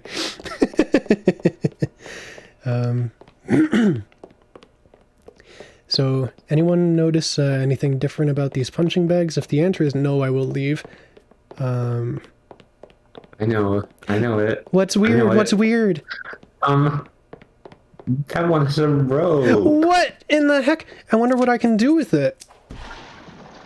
That was something we like worried about quite a bit with that rope and the scissors in particular, because we were like, are the scissors like enough to rope? Are people gonna like intuit that? Yeah, we struggled so much. Yeah, we were so worried about like the realism of it. Yeah. And then weirdly enough, of all the puzzles in this little area, that's like the one everyone figures out. There's a lot of little puzzles kind of tucked away into this section of the game, and that is like the one everyone figures out. Yeah. So really we should have been worried about everything else. I guess. Yeah. I remember early on with this whole, we like went so far with it. We were like gonna have a jump rope you pick up in the same room. These things were going to have jump ropes on it. We wanted to have you like have to get it and then bring it over here. But I decided for the economy of the inventory, which looks pretty empty right now. It's because I haven't been playing this game particularly optimally. Normally at this point of the game, if you're playing well, I think these 3 slots should be filled in. And then this one gets filled in a little bit later. But yeah, we just didn't quite have the space for a jump rope, even if it was temporary like this. Didn't want to like add a new slot or whatever. It's, you know, the math here is nice and tight. So just decided Sam can just climb down Breath of the Wild style, right? Yeah. Just do something. Here's that punching bag. So we do have that continuity at least of the punching bag punching through. This room, I feel like there are some weird things about this room. I don't remember what so first of all, notably, Griffin's dust particles are here. Which I think looks great. This is another one of those things where Griffin was just like, I wonder if I can do this. And then he did it. And then he showed me and I was like, oh, why did you do that? He's like, because I wanted to. It's like, okay. And then we just kind of put it down in a whole bunch of rooms. That's the thing about Griffin. He'll just kind of do something and then ask for permission later. But it, it winds up in stuff like this where it's like, I would have never thought to ask for it, but I'm glad it's here, Yeah. So that's another little charm of Griffin. I said a lot of this like environmental stuff Griffin is responsible for. Yet another example of that. Just stuff like this, right? Fun little tool over here. Whiteboard eraser. This is cool. I like this blackness, and I like the light kind of bleeding through. I think that's good. Good sound. So notably, oh, that's right. We wanted to do a couple things with this door, like insofar as, how much did I say? Because some of it still is in the game, but some of it is not. So I'm trying to think about how to navigate this because it is kind of secret-y.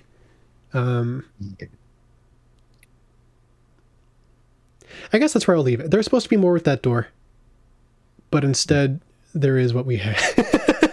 Yeah. if we get around to being able to show what is in the game with that door, I'll let you know. For now, we can't do much with it, so I'll leave it alone. So this room, this is another one of Griffin's prides and joys here. Insofar as like connecting all these pipes and stuff, these pipes are all little joints that he kind of... So Cat made the pipes. And then Griffin kind of jerry-rigged them to be this kind of little maze here. And you keep kind of bumping your head against. Griffin made these little decals on the on this big metal thing. I don't really know what this is supposed to be. I'm not a metal worker. We just kind of looked up some images online. It's like, yeah, that's what these things look like. I do need to, yeah, I do need to do this at least once. So that we can, oh shoot, come on. Watch me getting commonplace by my own game, right? Come on. Oh, decals were made by Robin. I'm sorry, I didn't remember that. Yeah. And then Griffin did the normal maps. Okay. So Griffin, in his infinite humbleness, chooses not to chooses not to steal. Yeah. Now we're up here. There's I don't want to image because that's just like a little bit, like a lot of that room. Really fine-tuned, and it really shows. That room's really like one of the better ones. Yeah, there's some rooms that are like very much Griffin rooms, and the mechanic room is definitely one of them. Yeah. So this isn't. I think this is. To get into this story is kind of one of the harder puzzles in this game. If anyone has done it, shout me out in the chat. I'd love to know if you got into that door. I will not be doing it on stream because I have not seen recordings of people do it. But if you have done it, let me know. I'd love to know who's doing that kind of stuff. So now we're back here again. There's still a room. Right, okay. Whiteboard eraser. Can bring this all the way over here. I guess I'm just solving these puzzles. Sorry, I guess I'm just solving them. Yeah. That door is still gone. So this room here. There's this. The reveal of this would have been a little bit cooler if I came in here earlier. I'm just not playing super well today. It's fine. Light bulb here. It's for the people to figure out. That's right, yeah. I can't show you everything, right? I can't show you everything. Come in here on your own. Come in here without the whiteboard eraser and see what we missed here. Yeah. So now we got the light bulb. We know where the light bulb goes, right? It goes in the light bulb room. Yay! So I guess we are going to be able to see that light after all. Maybe. Maybe.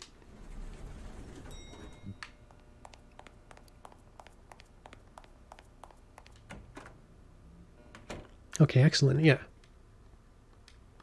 Let's go ahead and oh, what to talk about a sound, right? Come on. Yeah. So, yeah, talk to me about how this happened. So, yeah, this one was kind of hard to get set up. I'll try to remember all the details of it, because it was just... So, it's sort of done in a way that, like, makes sense physically, where in the light bulb model, there's just a very tiny model of the numbers. Like the That's right. a decal of the numbers. Yeah.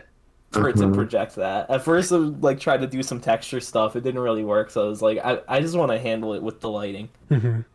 Yeah. And it took a while, just because the way that Unreal's lighting works, it does a lot more work than just like casting a flat shadow by default. So I had to work with it a lot to make it so that shadow specifically worked like this. But it is true. It is like a real shadow being cast, right? Yeah. Wow. Yeah. Like there's a few passes of like trying to get it to work where it would either be really blurry, you can't really make out the numbers, not enough resolution. A couple passes where it was like clear like this, but it was just pure black, which we didn't want. And you still want to see the texture of the wall underneath? Yeah, it took a while to get it just right to show the numbers. Yeah, real casting. Doesn't seem like it plays very well with Sam, but it's okay. We'll never use Unreal ever again, so it doesn't matter.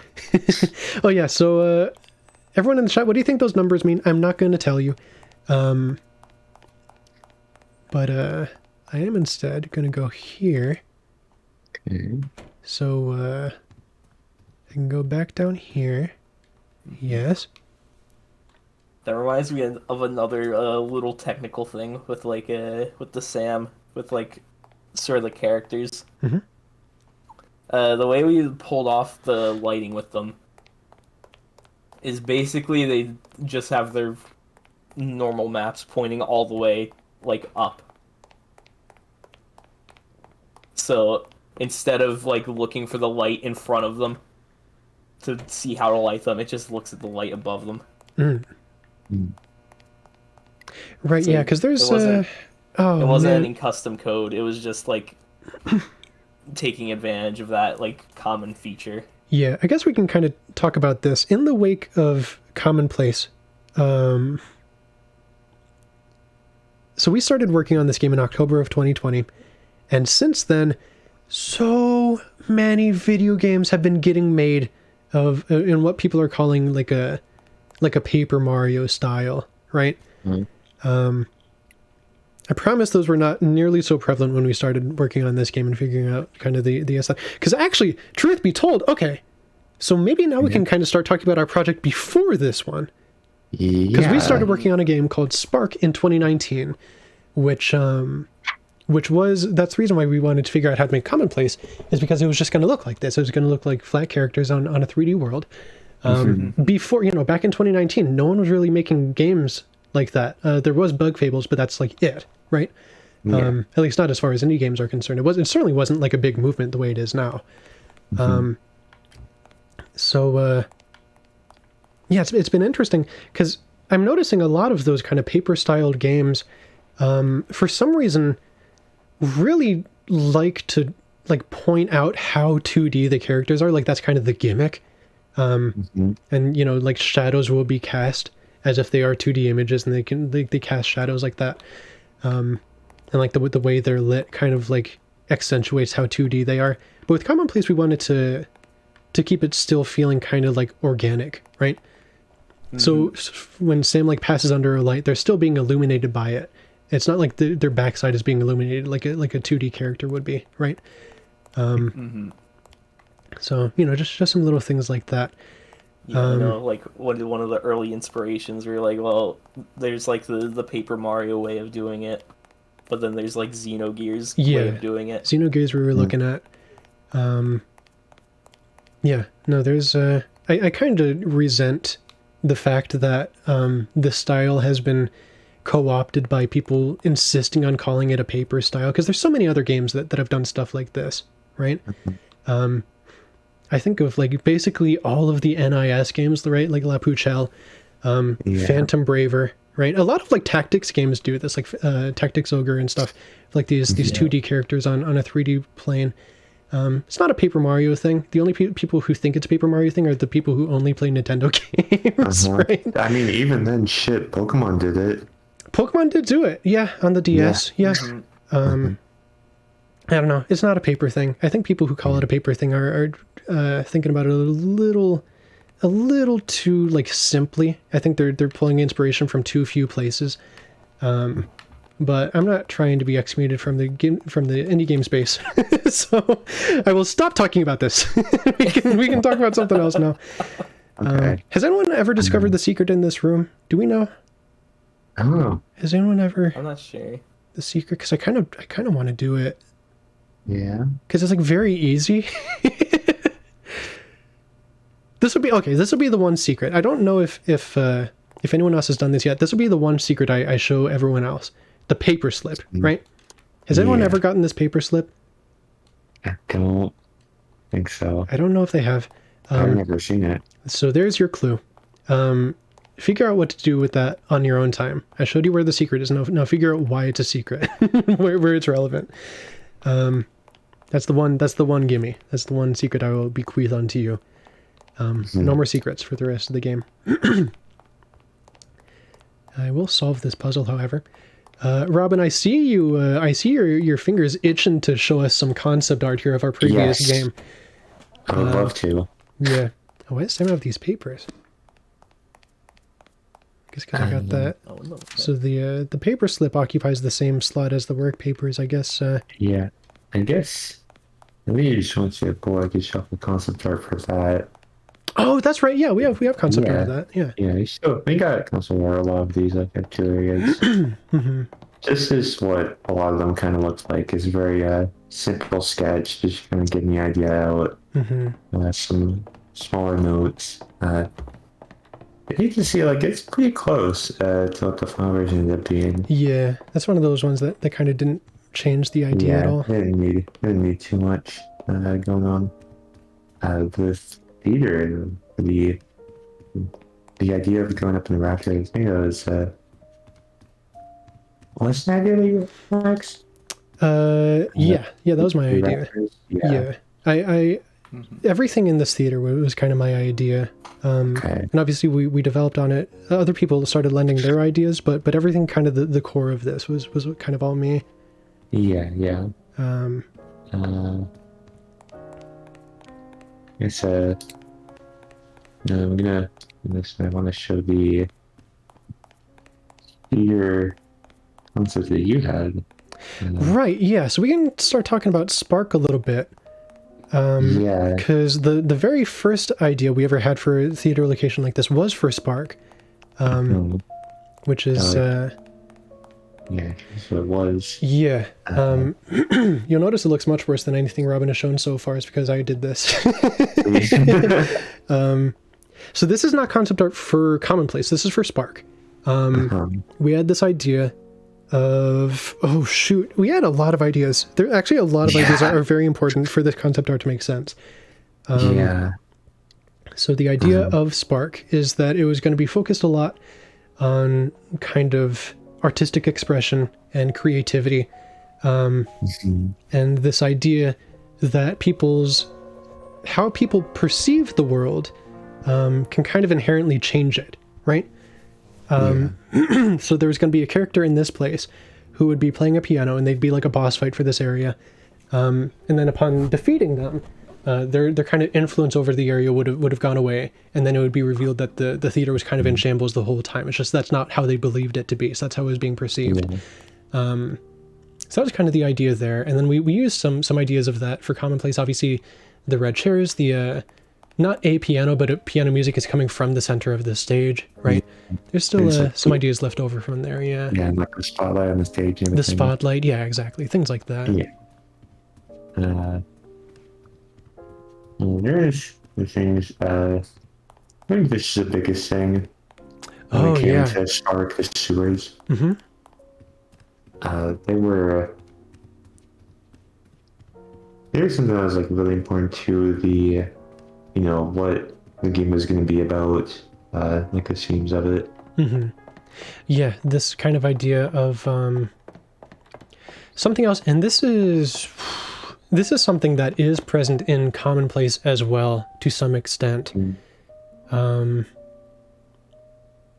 it's kind of hidden away, it's kind of tucked away, but I will reveal that there is some stuff in Commonplace like this as well. Because the idea of the sewer was this idea that this is kind of where just forgotten ideas go. Maybe kind of land of misfit toys kind of thing of just kind of... I was really interested in this idea of how many things and people and ideas have existed, but we just don't know about or remember them at all anymore, because they were just never recorded. Nobody ever took the time to do anything about it. Nobody ever took the time to make sure that they were archived somewhere. The idea of something just one very like normal night of two people just having a good time with each other, Once those people die, where does that memory go? It's just kind of gone, right? No one has that anymore. No one ever knows about it, and it's just gone forever, right? That idea. Things like that really meant a lot to me. So there was going to be a lot in this sewer of things like that. It was just like very little things like that of just little ideas that no one cares enough to remember, and just kind of are gone forever, right? Just a little bit of an idea of something like that. And there's bits and pieces of that in Commonplace too, like I said. It's not a full proper theme in this game like it was going to be in Spark. But it is, there's some bits and pieces here. I'd be interested to see if anyone knows what I'm talking about or not. Because that's, like I said, it's pretty kind of tucked away and hidden as well. Yeah.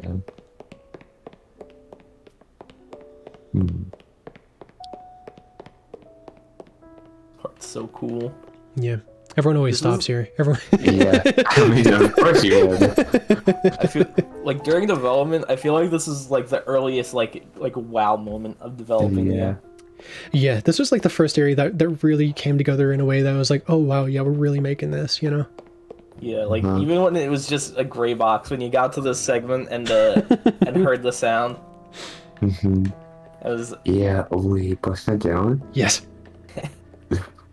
I think it was pretty late too that we got that spotlight effect where you can see the spotlight. Yeah.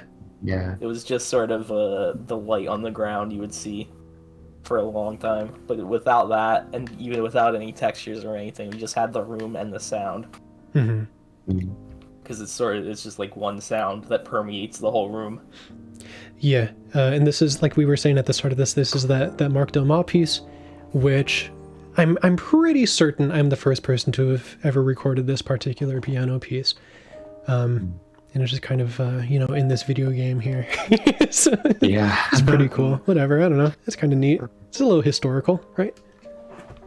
Yeah. Yeah, I think that was the first room where we were really figuring out 3D sounds. Yes.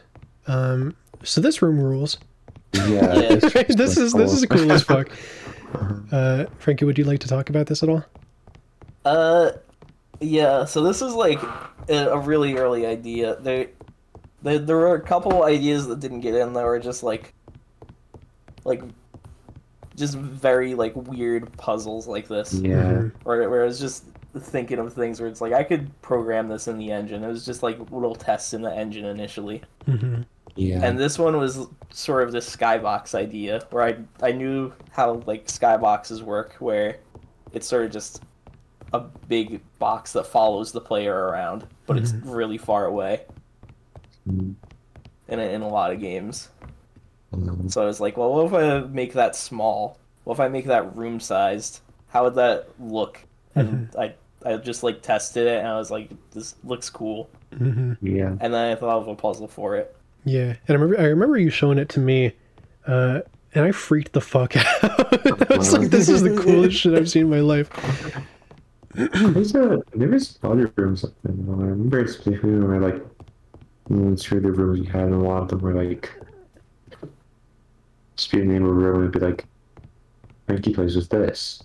Frankie does this thing in Unreal. Yeah. Yeah, a lot of those ended up getting cut just because I didn't have time for those.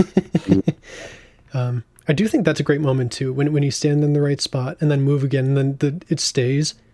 Yeah. That is like still very jarring to me. Even though it's like normal now, it feels wrong all of a sudden. It just kind of changes. Like, it's very freaky. Cool room, very cool room. Oh, this one?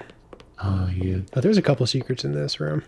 Yeah. I guess like here, I'm gonna show off the warehouse because we passed by that. Oh, sure, yeah. Yeah, for the warehouse, it really interesting. This one, it ended up being pretty different from what it is in the game. Of course, like, there's a much lower ceiling. One needs to be, like, almost towers of boxes. Or, like, a stretch of, like, beyond your view. I think we didn't really have the resource budget to do that. Yeah. By the way, did anyone know they could go into this little area? I don't think I've seen anyone do this. Fun little thing. Sorry, keep going, Robin. Yeah, but I don't know. There's a lot of things like that where it was throwing out a lot of ideas that were a lot loftier than they ended up being, just because, like, I don't know, the constraints of Unreal and like how taxing things will be like for it to run. Specifically with like a lot of like areas had to go through like months of adjustments just to make it not run awful. Yeah, because with that cubicle room, we were able to we knew Sim was only ever going to be one place, so we could just make that a 2D texture. But for a room like that, there was going to have to be like proper navigation through it, right? And it's just like there's not a good way to do this unless we just kind of bring the scale down, you know? Yeah. What floor sign? How interesting. Yeah.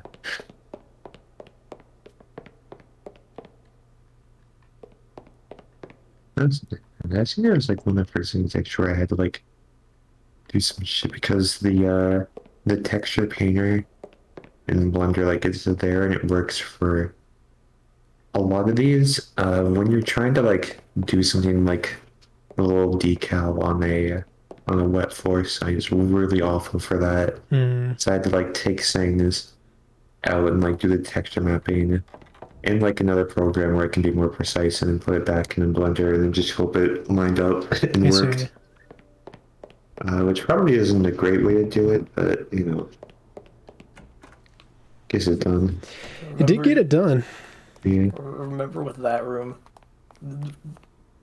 the hotel. It might not be directly related, but it made me thought about how early on in development, I remember we played Silent Hill 2, and it was still a horror game for like some inspiration for how to make a scary game. That's true. Silent Hill was an inspiration for a lot of things, not for that. So that was, I told you this guys a lot about this. I don't think I've said it publicly though. A lot of my inspiration while writing this game came from Hotel Dusk and kind of the way those characters speak. And also this kind of permeating sense of mystery, Hotel Dusk. And that game all takes place in a hotel. So anytime me and Griffin were working on that room, I always kept trying to push him to make it more like Hotel Dusk. That's what that room was supposed to be. It's like a Hotel Dusk thing. Yeah, it's just there's a couple parts in the game where the focus sort of becomes like checking doors. Yeah. And I thought something that was really cool with that game is you check a door, and there's a good chance like nothing happens. It's locked. There's something wrong with it. Yeah. You can't go through. And then on the rare occasions you can open it, it like can be really jarring. And that ended up being something we kind of wanted for this. Yeah. Does anyone think this is weird that this locker is green? Yeah. Probably not important. I was gonna bring up that I really like how the lighting is done in this room. Yeah. It was one of the really cool lighting rooms. Yeah, so similar to how the hotel was. Yeah. Okay, so similar how that hotel was supposed to be like a little bit of an homage to Hotel Dusk. This one, the idea for this room came from Raw Danger on the Sony PlayStation 2, right? There's a part in that game very early on where there's just a room of lockers, and I was like, that feels really cool. So I wanted to have a locker room in this too. So it's a little less of an obvious inspiration, but there's some Raw Danger blood in this game, just a little bit. Anyway, I'm going through the locker. Okay, so this is an interesting room. Was it after we shipped, or was it like the night before where this did not have collision detection? I think it was the night of. The night of. Maybe the night before. I don't know. That was like one of the last patches. It was giving this thing collision. These people just walk right through this oven, yeah.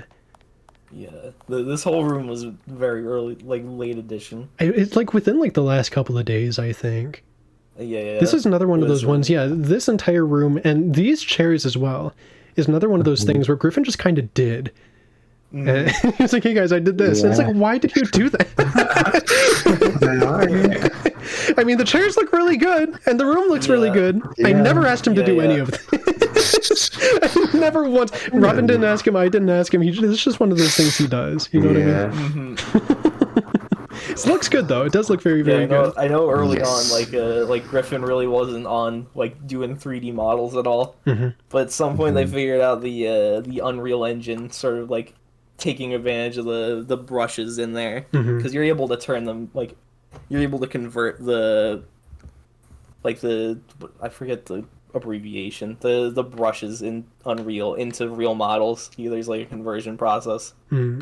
So once you figured out about that, He's having a lot of fun coming up with models just using the Unreal system. Yeah, this table as well. Mm-hmm. Yeah, that candle he made, the fire effect he made, right? Looks very good, right? Yeah, I don't know. He just kind of decided to make it happen. Yeah. Oh, my favorite room in the game. Oh yeah. My favorite. I love my Those friends. sounds are really I nice. love these sounds. Yeah. So unlocking the sound. So I love this too. Yeah. I love how immediately, what I think is very funny, no one ever even bothers to investigate the rest of the room before solving this puzzle. Have you noticed that? Yeah. No one ever investigates this room, they just solve the puzzle immediately, right? I think that's interesting. Because, well, it's interesting for a couple reasons. We'll discover that a little bit later. So let's say, for example, this door, I can't interact with it, right? The door is uninteractable. Until, you know, obviously solving this puzzle, right? Yeah. I think it's interesting how, I don't know. I think this is neat. I think this is a neat puzzle. Because it's, we know it's classic block pushing puzzle, getting it solved. I think it might be one of the more unique ways to do one of these. Yeah. I don't ever really see someone relying on like visual and audio cues to figure out the order of a block, right? I don't think I've ever seen that. Yeah. They line up like this real nice. These wire textures on the wall were like they're very interesting to do with the normals and everything, because this is like when we were still like trying out how to make normals work. Those was these wires, and I made a whole bunch of like textures for like mapping for where the tears would be in the wall. Textures and normals for the wires are like very extreme, so you can see like they're kind of jutting out. And that's just kind of the most you can do with normals. Anymore, you have to like just make a whole texture for or a whole model for them. Yeah. But it adds like a nice little bit of depth. And then this Scariest room in the game. Yeah. These wires I can't take your credit for. These are all Griffin. Right, so these once wires. again a Griffin thing. One of the rare times where he was like, do I need to do it like this? And I said, yeah. Yeah. I said, yeah, you kind of just got to do it. I'll talk to my buddy Tracy here, why not? From that to be the click of other file see. Of other file me and to be the clear. Could grab for their dishes cease and just win separately. From that end. For the he could for their really to grab and advance. I'd be interested to know how many times people have talked to Tracy here as well, because on the playthroughs that I've seen, they don't exhaust all of Tracy's dialogue. They kind of have a lot here. All the and advance time. Yeah. He could turn off separately time advance turn off each. We received and yet our ear is restricting me and another file shit. But the prepping for their all the really he could for their really all for their to the went. I'll exhaust the options. If no one else has done, I mean, it's been here the whole time. You know, this isn't really like a secret. Yeah. All of them what was sold or added. What was sold or to the but the pressure cease. All the really to grab time for their this and he could do the terminal. I've also not seen anyone messing with this at all yet. I've not seen this yet. I've not seen anyone Yeah. I mean, I guess like I'm used to. Oops. Oh, that'd be there. Right? Yeah. Right? No one's ever messed with this stuff yet. There's a lot. there's a lot in this thing, man. I will not show you it, but now that you know it's an option, it seems like just no one even recognizes it as an option. I think it's just such a daunting screen to be shown. It is. Yeah, it is.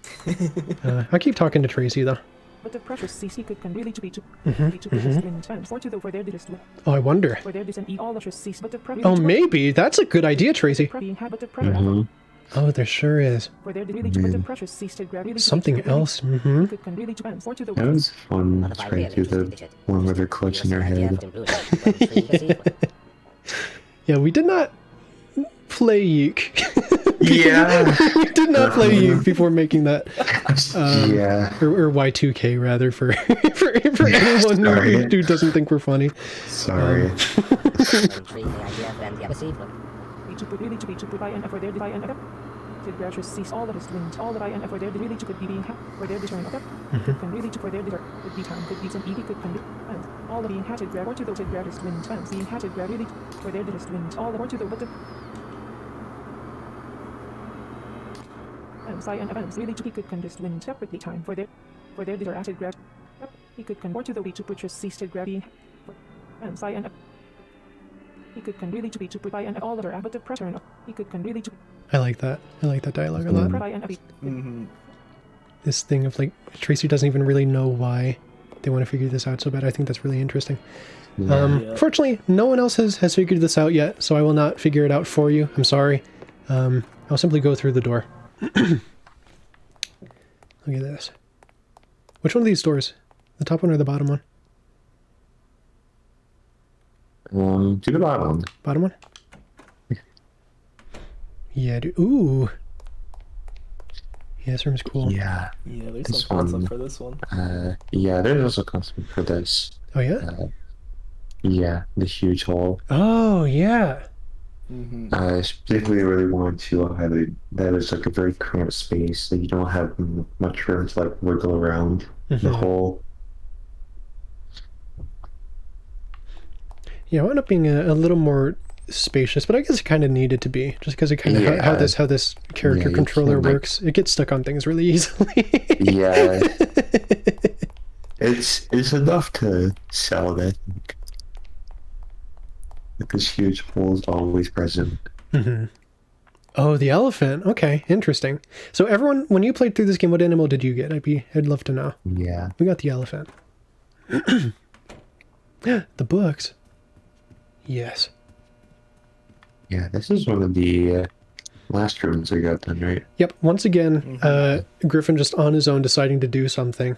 Yeah. I did not ask him to make this. He just kind of went ahead. He did something. It used to be the case that every single one of these books was modeled individually, and he was trying to hand place every single one, and I said, Griffin, you can't do that. I'm not letting you do that to yourself. No. So eventually we went some way to optimize. I forget what exactly it was. I think he just made like a couple collections of books, and then I think that was it, and then I think past that he went through and like adjusted the colors on every single book of like a table of like a couple different colors, but I think this is comprised of just kind of a whole bunch of different like options of book stacks and just kind of colliding those together. Yeah, I think right at the end we kind of, I think there was like Griffin sort of added a lot more I guess normal rooms, right? We wanted to change the pacing of some stuff. Yeah. Having these rooms that are a bit more like they could feasibly exist. Yeah, like realistic rooms. It was a good to have that later on. Have more of those.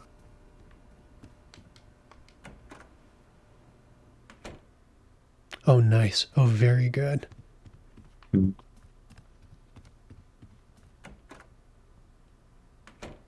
Oh, nice. Yeah. So this this water cooler is interesting. I'm glad we were able to see it from some other angles, aside from just the reception room. Because the Frankie, what do you call that? Some kind of culling? What is that? Backface culling. Backface culling? Because you like in game rendering, you only render the front face of a model. You only render towards the direction of the normal. I think it's through normals or something way like that. But yeah, you can. The transparency on that is done through flipping the tank so that it's inside out, so you can see the water inside. It's like an old trick for games that didn't have transparency at all. In a lot of older games. Yeah. We went with it here because it played nicer with the outlines we have around everything. Yeah. I got nervous because I wasn't sure if someone has streamed this room before. I'm pretty sure they have. I think we're safe. Yeah, I feel like that. You also have zero for this room as well. Oh, that's right. Yeah, okay. It is like the most different because the status room looks like it's like the inside of a wafer cookie almost. Kind of interest. This one's a lot more like you can still see that the floor is kind of there. That's still like the kids, but a lot of this is like a more rough. There's like a table. Yeah. Yeah, the table's gonna have something on it. Yeah. Oh yeah, I had to like place the wafer on. Yeah, so the reason why this room shows up is because we have this cookie. There's I've seen so many playthroughs of people eating the cookie very early. It always makes me very sad that they eat the cookie as soon as they get it. It's very much a shame. Yeah. I will try and not step on the cookies here. But that makes such a good sound. But I need to. I guess yeah. The other playthroughs have stepped on them, so I guess I can't show what happens if I don't step on them. Yeah. So. Just step on some of them, I think. I'm trying to decide if I want to explain how I made this sound or not, because this is not the sound of a cookie. It's not the sound of a cookie. It is the sound of cracking like an eggshell. But I like pitched it down and I slowed it down so it has like a little bit more of like a gulp, like a bass to it. Yeah. So that's gonna be ruined forever. Anyone who watches this and you step on those cookies, you will never be able to unhear that they're actually eggshells and not cookies. But it's fine. And why would you step on good cookies for your sound? Come on. I did. So the sound of those footsteps in that room are sounds of me actually crunching wafer cookies. That is true. Yeah. I did. Oh man, I think I have images. I wonder if I can find those. Oh man, where would they even be? What did I say? Oh yeah, no, they'd be in Yeah. Okay, I found it. Yeah. Yeah, let me get this on the stream here. It's not a great image. I know some people are don't feel great about seeing images of food. So if this is something that might make you upset, I'll let you know when it's off the screen. I'll be putting it on in just a second here. Yeah, go ahead and look away now if you're sensitive to this kind of stuff. I got this fit to screen. This is the image of the cookies after I had gone through a recording session of them. You can see that it is indeed a fist-shaped crater in the middle of this bunch of cookies here. This is me just kind of crunching and mangling these cookies so that they would make the sounds I wanted to make. Everybody, please thank them for your service. Yeah, I thought you were like just squeezing your hand. Were you like punching them? So what it was is I would place my fist on them and then I would just kind of push into them. Okay. So it's not like I slammed them, but I was like kind of pushing them down. Yeah. So. Now I got a good question for you. Did you eat it after? Yeah.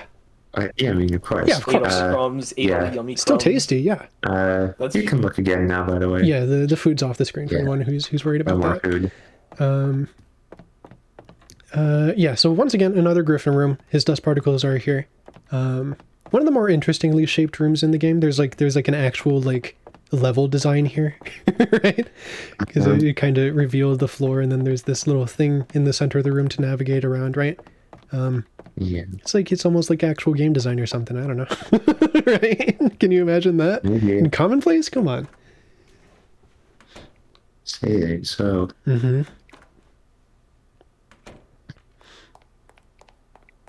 Level design in Commonplace? More likely than you think. Oh, my favorite floor. Oh, that's right.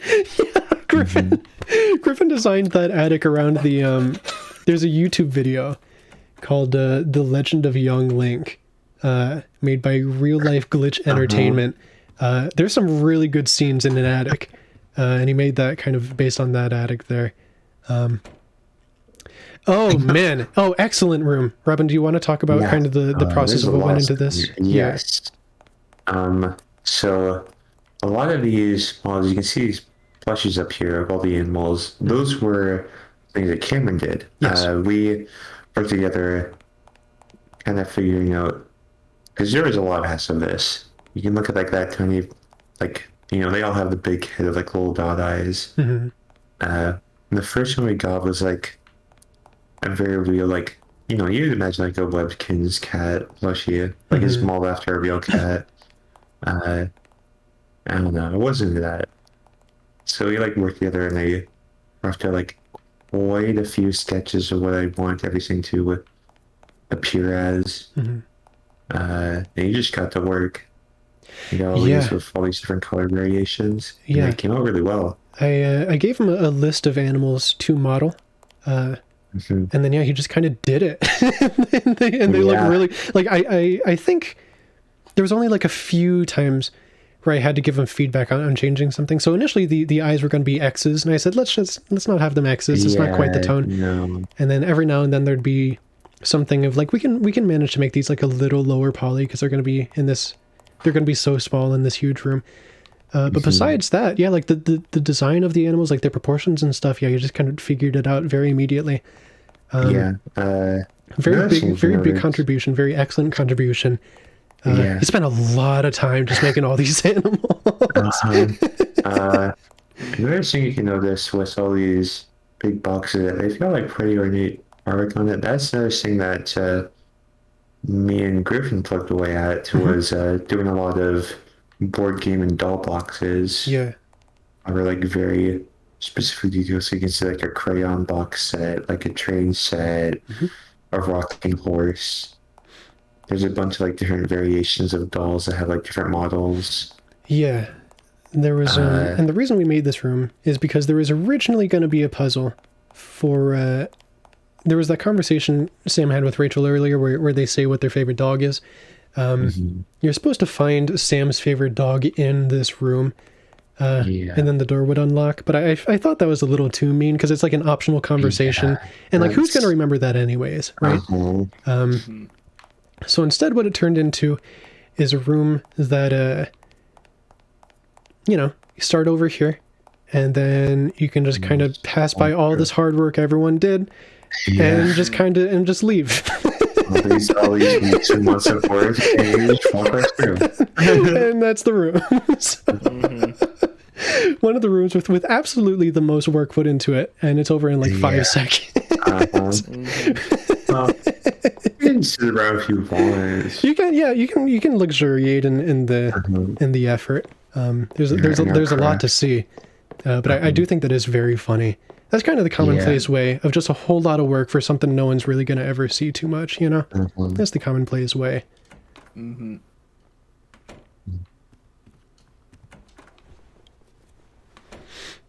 Oh, this room?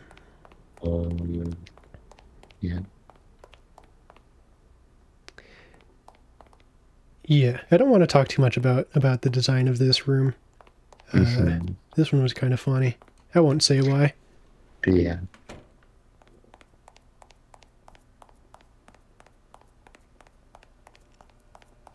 By the way, no, I won't say that. Oh, okay. I was going to ask some people in the chat about some of their experiences with one thing in particular, but I decided not to.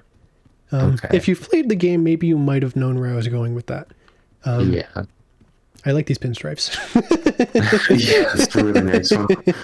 Ooh, Oh, nice tiles. Those floors are really nice. Nice tiles. Excellent. Oh, the red. Very nice. Oh man, that was something I had to do later because you like went back and figured out we were gonna have to start putting like the back of the fridge in a room. And I was like, oh, I don't have like the shit that would be behind the fridge, like the grill and everything. Oh, right. All the little pieces. So I might get out in like a day. You can kind of tell. I don't know. Yeah. It was a pretty busy period, so I just kind of like, yeah, this works. Yeah. So so here we have the garden. We have Yes. this is the best part of the game.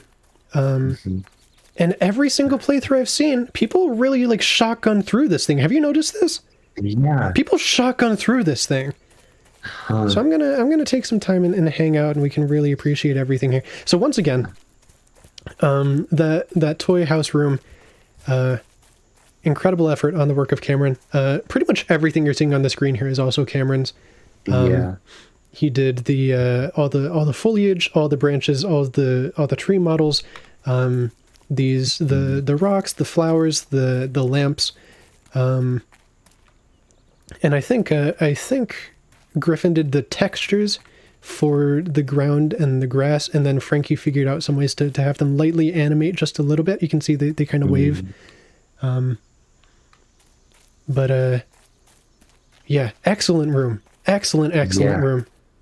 I mean, Pretty much when Cameron wasn't working on those toys, he was doing stuff like this.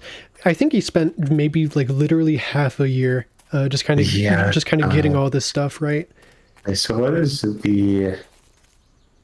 I feel like it's not hard to say. It was the single like longest room to develop. Yeah. Took the most time, the most effort. The idea of it was there like pretty much since like Commonplace was like coalescing into what it is now. Yeah. Yeah, it was a very early idea having this. Yeah. It's meant to be like a very I don't know, like a shock as a whole game you're only ever inside. Yeah. Like I said, so no windows in the game. This is the only time the sky is visible, right? Beautiful skybox by Griffin, by the way. Another thing that he did. Yeah. Looks great. The stars are beautiful. Those clouds, my God, come on, right? Yeah. No one doesn't like him. We'll be seeing a better shot of those in just a second. Yeah, no, this is as far as Commonplace is concerned. If we're talking about Commonplace as a portfolio of the work everyone has done on this, I feel like this is kind of just like the most impressive thing. Yeah. You know. I think my best writing is here. I think my best music is here. I think the best like Cameron models are here. I think that skybox that Griffin did is really incredible. Robin, the portraits you did for this scene are are fantastic. I think just everybody's absolute best work is in this garden here. Yeah. I put a lot into that. I know with those clouds, there's like the cloud asset, but there's like a couple layers to it with like varying intensity of like sort of the same cloud asset moving And at this different water rates too. to give it The depth. water, the Frankie, water. talk to us about this water. Yeah, the water. It took a bit. Yes. It's kind of just the most complicated shader I did for it. Yeah.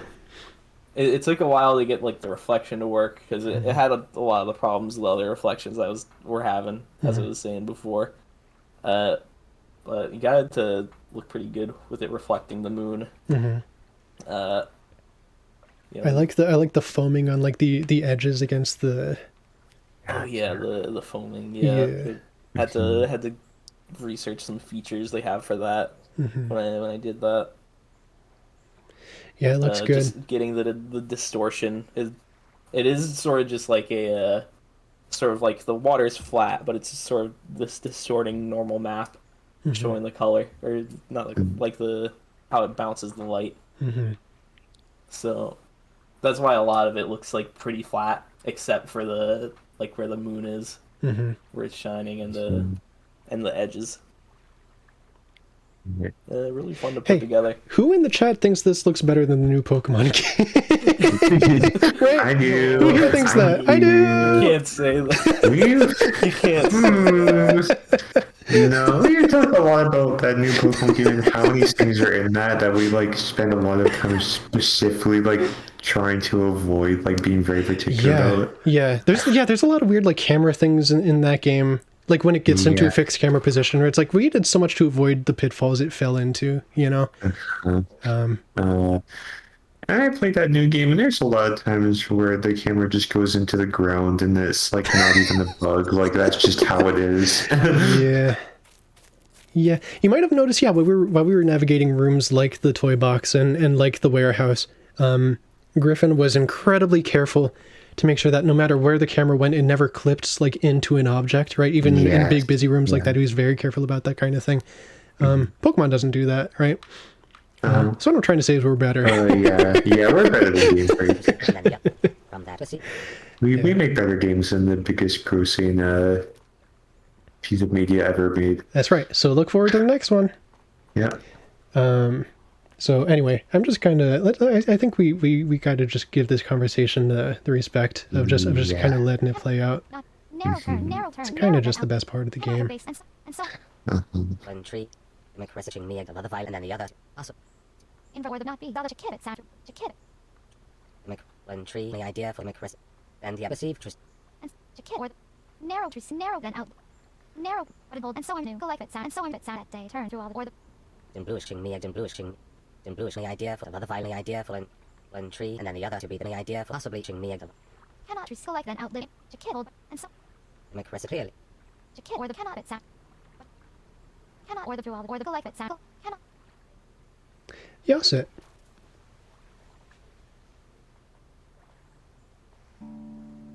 but it sound cannot new and so on and so on hold and so on but it cannot cannot hold through all the bit sound Another viewers, one tree again twisted.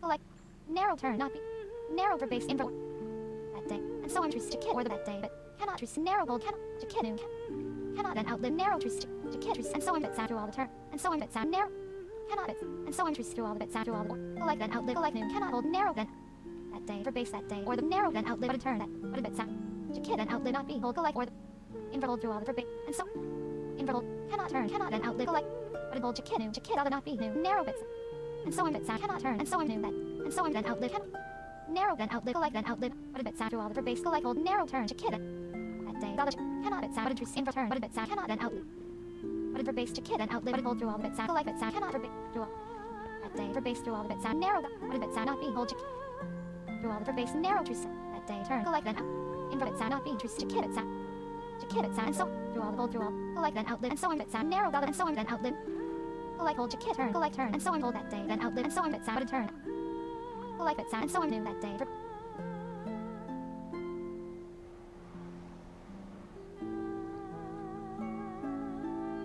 and so on bit sound that day bit sound go like truce cannot narrow or the cannot for base and but it for base not be bit sound cannot hold that day hold narrow through all narrow bits to kid and outlive not be dollar narrow go like turn but a truce cannot bit sound that day for base narrow then out cannot bit sound and so on bit sound to kid and outlive go like truce but it for base but a dollar to kid and cannot turn go like that day narrow bit sound go like hold that day bit sound narrow bit sound to narrow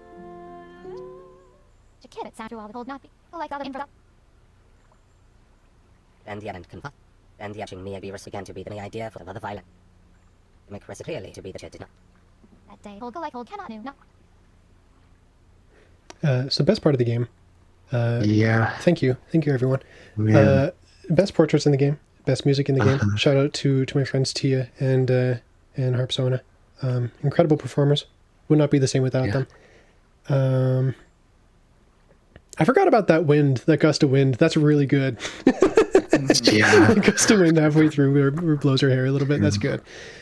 We spend a lot of time getting that to work with the sprays. It gets them good the hairsprays and to like how it worked in that moment. Right. Yeah. Spent a lot of time trying to figure out how to get Sam to sit on the damn bench. Yeah.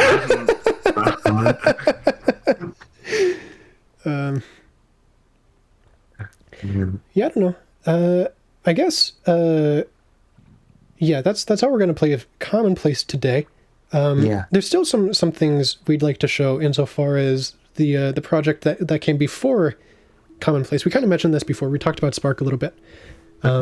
Still a lot of things left to show about that, because that's a project we're never going to return to. So I figure we may as well talk about it while we have the opportunity, right? Yeah. So yeah, Robin, go ahead and pop open anything you'd like to show in any order you'd like to show it. We'll talk about that. Yeah. Let's see, character first. Yeah, here's the first one. Okay, right. So before we formed Pure Pepper, this year it was just Max and Frankie there, and looking for an artist. We didn't really know each other all the time. You just came to me and you said, would you like to make some art for like this little project we're working on? And I said, yeah, sounds fine. Like, this seems like something I could do. And this was the first thing I ever did after coming into this. Yeah. So yeah, this was going to be the main character of Spark. Oh man, I'm already kind of forgotten some of the details. I think they're like a poet, Vale. And there was going to be this whole big thing of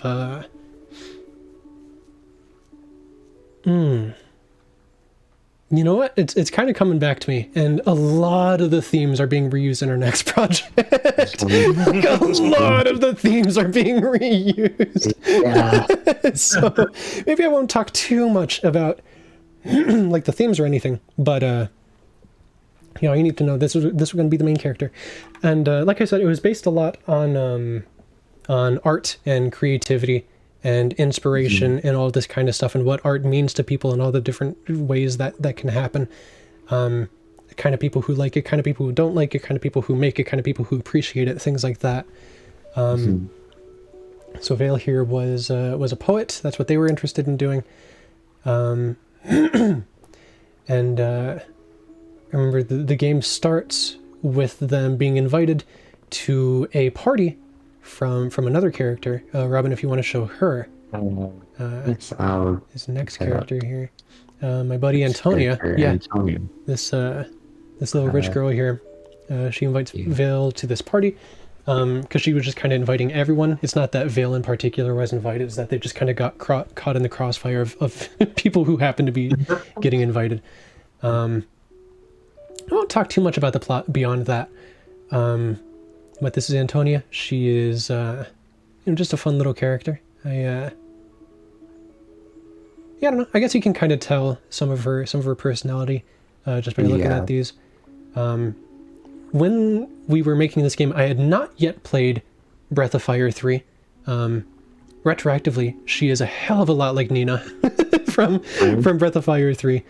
Not sure how many people will get that. I don't think either you, Robin, or Frankie have ever played that. No. She's a lot like Nina. Okay. But we got a character in the next project who might be a lot like Momo. Stay in tune for that. Yeah. Okay. For anyone who understands Momo, the walk sprites. Yeah. Anyone who knows about Momo, I'm sure you love her. There's a Momo-ish character in the next game. Stay tuned for that. These Antonia walk sprites. Next in here. I guess I know who's next, but I want to save them for the end. What do you mean? The next party members you get. These two? Yeah. Oh, I guess these are the next ones. I forgot. No, we can show them. We can show them. Okay, I'll show them. So here's Rat. So here's Rat. So the next party character was going to be a rat who was so we mentioned the sewers before. This rat was going to be in the sewers. It was going to be a gay rat who really he was gay, and he really liked hanging out with this other male rat. I wanted it to be very, very clear that the rats are gay. And this rat was going to be strong as fuck. I wanted this guy really, really strong. Yeah.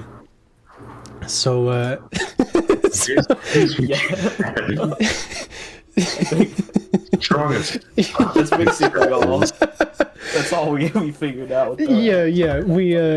Robin never drew anything of this rat. I just decided I wanted to find images of a really sweet, kind-looking rat and an image of a really mean, evil rat, and these are the two images we had. I meant the evil rat teenager. He's a nice one. He's so sweet. Look at how kind. Yeah. This was evil conniving. That's right. Evil, conniving, twisted. Bizarre. Yeah, dude. Yeah, who's next here? Who's next? I guess. I think Harith is next. Oh, Harith, yeah. Harith is just I don't remember much about him. I think he was an architect. Yeah, like some sort of construction position. Yeah. Yeah, I think he was an architect. I forget what his deal was. Yeah, after Valen and Tony, I kind of forget a lot of the details. Yeah. Harith, I remember he was going to be kind of a.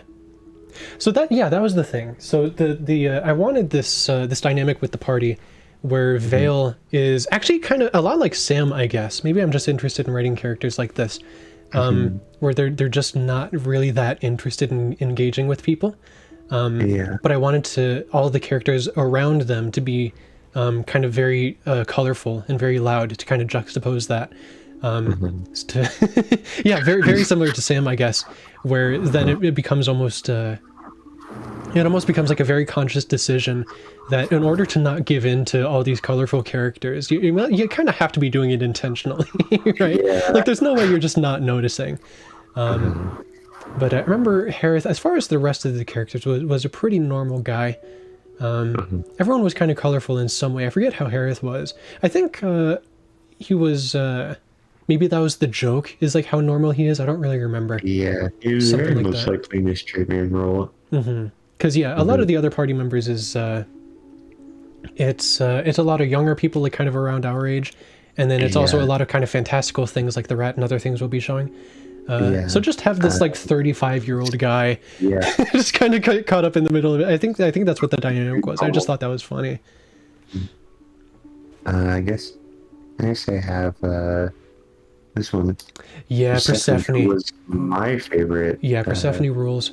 Great character, my favorite one to design. He's just the best.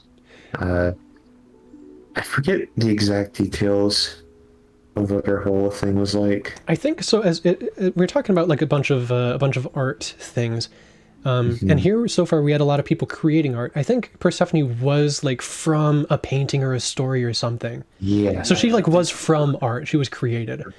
Yeah, there's like a section where you like go into a painting world or something. Right? Okay, yeah, something like that. And she had something going on. I think she was gay too. I think she was she was a lesbian warrior. God bless, right? Something like that. I don't really remember the story around that though, but I remember it was pretty damn good. I remember thinking it was all right. Really good. It was very much like toppling the hierarchy kind of thing. Very much somebody who was following, and they were like, "No, this is really corrupt and awful. I'm going to destroy it." Oh, that's right. Yeah. So strong. Yeah, no, she was in some sort of like horrible, awful, like authoritarian-y kind of place, and I think the story around her part of the game was just to like help her overthrow the government, literally. Yeah. I think that's what that was.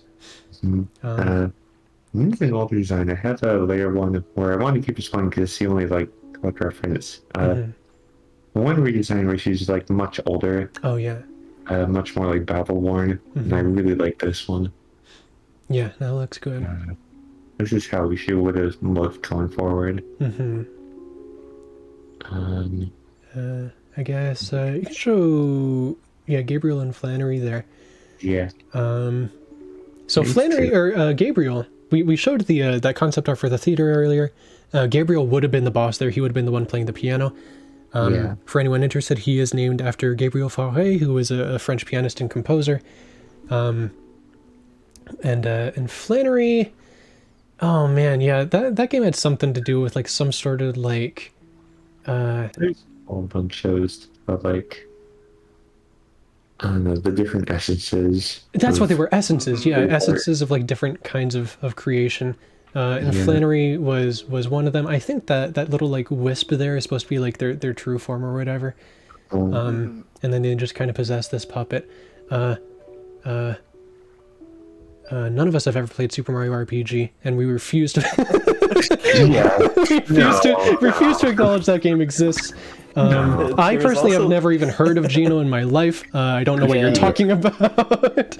There's also like the secret forest too. So Oh, that's right. They like, were literally in like a secret forest. I've never seen this man. No, I don't know. I have never seen this man. Yeah, this one was a very interesting because they're like the essence of like I don't know something growing around music. Like if it was like Broadway music or like the essence of like dance. I think it was as- dance. yeah, Yeah. I think so. Yeah, dancing as a form of art because this was like it was a very like meant to be an RPG, but also meant to be like have rhythm mechanics within the Right. fights. Yeah. It was gonna be like a rhythm-based RPG. Yeah. Yeah, and the way all the characters, the way they like channel how they attack, is through dance, and they would all have like different flavors of dance from different eras, like reflective of the character. Yeah. Yeah. So Flannery just kind of fits there. Yeah.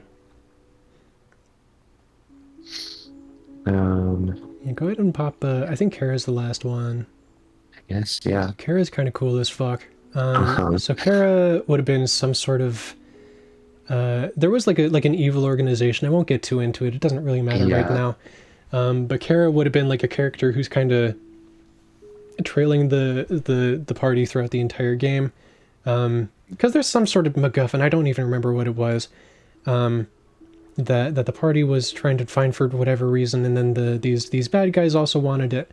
And then Kara would have been like kind of like their de facto like field whatever, the person who goes out and does the kind of that dirty work of finding stuff.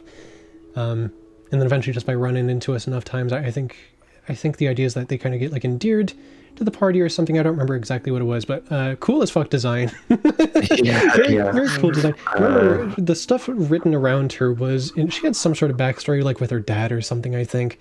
Yeah. I don't know. that's all you get. Yeah. Because the enemies. Yeah. So these were kind of like, these are like machines. This is like the big bad evil organization. They had these big robots they'd send at you. Yeah, so the same organization that Kara would have been from, these would have been like the kinds of stuff that they're up to over there. Yeah, and it's definitely like, I don't know, saying something about like, I don't even know who just like we just want cool robots that were saying something about like the automation of art. Yeah, that definitely, it was this idea of like this dichotomy of like humanity. It was kind of the big theme of the game. Probably would have handled that differently now. Yeah. And in fact, I will be. I will be handling it differently. Thank you very much. But yeah, I don't know. Cool designs. Robots are cool. Yeah. Right? Robots are cool. I have something to do these ones. Yeah. You have these robots price. The very first robots I did this one. My buddy. And then they grew up. They grew up. Yeah. So yeah, it was kind of like getting my foothold. It was very different the way I was looking at like how to do these sprites. Yeah. Before I like kind of foothold on how they should be. And then you can kind of see how from these we start making things like Commonplace, right? Yeah. This one like got into the engine. Like it revealed That's right, the yeah. basics of this. Yeah, Hello, before we had Sam sprites, we were using this, yeah. Yeah. What's we got here? Oh, just some More enemies. enemies. We Yeah. used to have a jump button there. Yeah. We did used to have a jump button. We took it out for Commonplace, yeah. Yeah. Yeah, all this stuff. A lot of enemies specifically for the theater that we were talking about. Like your fire and the Mirage Harp, which is really cool. The opera glass and stuff. Mm-hmm. A lot more. These are also for the theater. Honestly, like I don't know. I'm not as fond of these designs in particular, but there's some neat stuff in there. Yeah, good shapes. Yeah. did give my ass for not having a tuner on the That's violin. right. And I've noticed every time you've like drawn a guitar since then, it is like, Yeah, it's like it is very stuck in my realistic. mind ever since. Good habit. Good habit to get into. Yeah. There's the enemies. I guess that's this. Let's start looking at the areas. Yeah, we got a few other things here. Yeah. Because I can't stress to you guys enough. We really did kind of just have like everything figured out. Like the next step after all this was just to make the game, but we wanted to do Commonplace first, right? Just to figure, we wanted to do Commonplace so that we could make this game. We had all the ideas laid out and ready to go. It was just a matter of producing it. Yeah, this one I was fond of. This is like the mansion that Antonio lives in. Mm-hmm. You know, very, very frugal. The white bricks and the gold roofing. Yeah. It's very, very regal, very posh. The giant pool and like gazebo behind it. It's definitely gated. Definitely gated. Yeah, yeah. Yeah, that was a lot of fun. And I had this one as well, which is an older design, like the same sort of idea, but it changed up the colors a bit. Into it. Yeah, it didn't look rich enough. Yeah. Or something. It didn't look rich enough. So this one was for the city area, which you'd be spending a lot of time in. Yeah, so that mansion is where Antonio would have been, and then this city is where Vale would have been, right? Yeah. The daytime it seems like very normal, very just like a usual city. It wouldn't have too much going on. But then come back to it at night, and it's very like colorful, and the I really want the effect like a very strong reflection of all these lights on the ground, like wet concrete. Just very loud, very expressive. Yeah. And then you can see in the back there, the one building that isn't lit up really bright, I know is the one of that evil organization. Oh yeah? Yeah. Oh, I don't think I knew that. I don't think I knew that. That's what I did. Okay. And then this last one. Oh right. Yeah. Yeah, the end of the game. Yeah, just at the very end of it. I forget. I think this had something to do with, yeah, because the game was about like perception and stuff. I think this was supposed to be what happens like when perception just kind of stops. Yeah. It was something to do with that. I don't really remember the details. It was something like that. It was like all of the essences got captured. Yeah, yeah. So then, and then all that's left because I made that building. You know, wow. everything left. Oh, I never even noticed that. Wow. Yeah. Neat. I was thinking about that. I guess I just didn't tell you. What I think is funny is I never even bothered to ask. Yeah. Right? Like there's a big building there and I just never asked what it was. Man, 2019 was different, dude. Yeah. If you did something like that for Commonplace, I would have asked you about every detail. Yeah, we didn't. We were very new to making games. I have a couple more things. This is for the UI. Right, yeah. So rhythm-based game, like we said. Yeah, and there is some stuff here. Like have a little rhythm bar. Which can be like little icons, because you weren't gonna like pick your text from the menu. It was just gonna be like, you know, you have like an attack on each of like your face buttons or whatever. You just hit it. No, we have never played Mario RPG. No. I don't know what you're talking about. Frankly, I'm upset that you would even suggest such a thing. But yeah, so that's the Spark stuff. That's all that. Do we have anything left of Commonplace, or have we just showed everything we have? Well, I'll take a look for it. Oh, we do have this. The first concept. The only thing left. The first concept of the album art. Oh. What the country ended up being, which is pretty similar to how it ended up being in the end. But yeah. you can tell like there's a lot of just the little differences. The font's a lot different. The colors are still quiet, not this quiet in particular. Yeah, just still figuring things out because this is very no, this isn't for the album, this is for the cover of the game.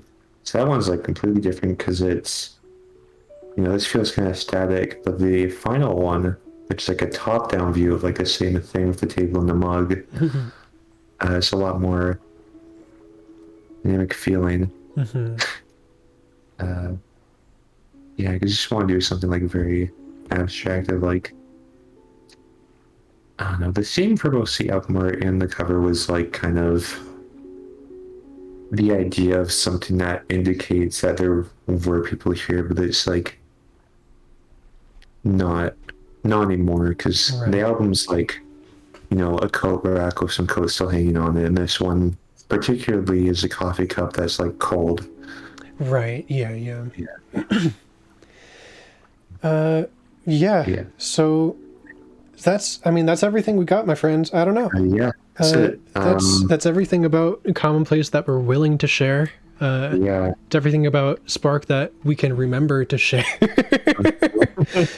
That's everything. I don't know. Right? Does anyone? Shoot. Does anyone have any questions about any of this stuff about Commonplace or Spark or anything? So I'd love to. If this is if this is our one time to talk about Spark, I'd like to get out as much about it as I can. Yeah. Yeah, I'm sorry. This is like we've just gone to the end. Like we just exhausted our concept stuff. We are about 3 hours in here. Yeah. You got any questions? I'd love to hear them. Yeah. Well, there's my recommendation to you. If you have not played Commonplace, you should do that. Spark is what we just talked about for the past maybe 20 minutes. It was, we won't go everything over again.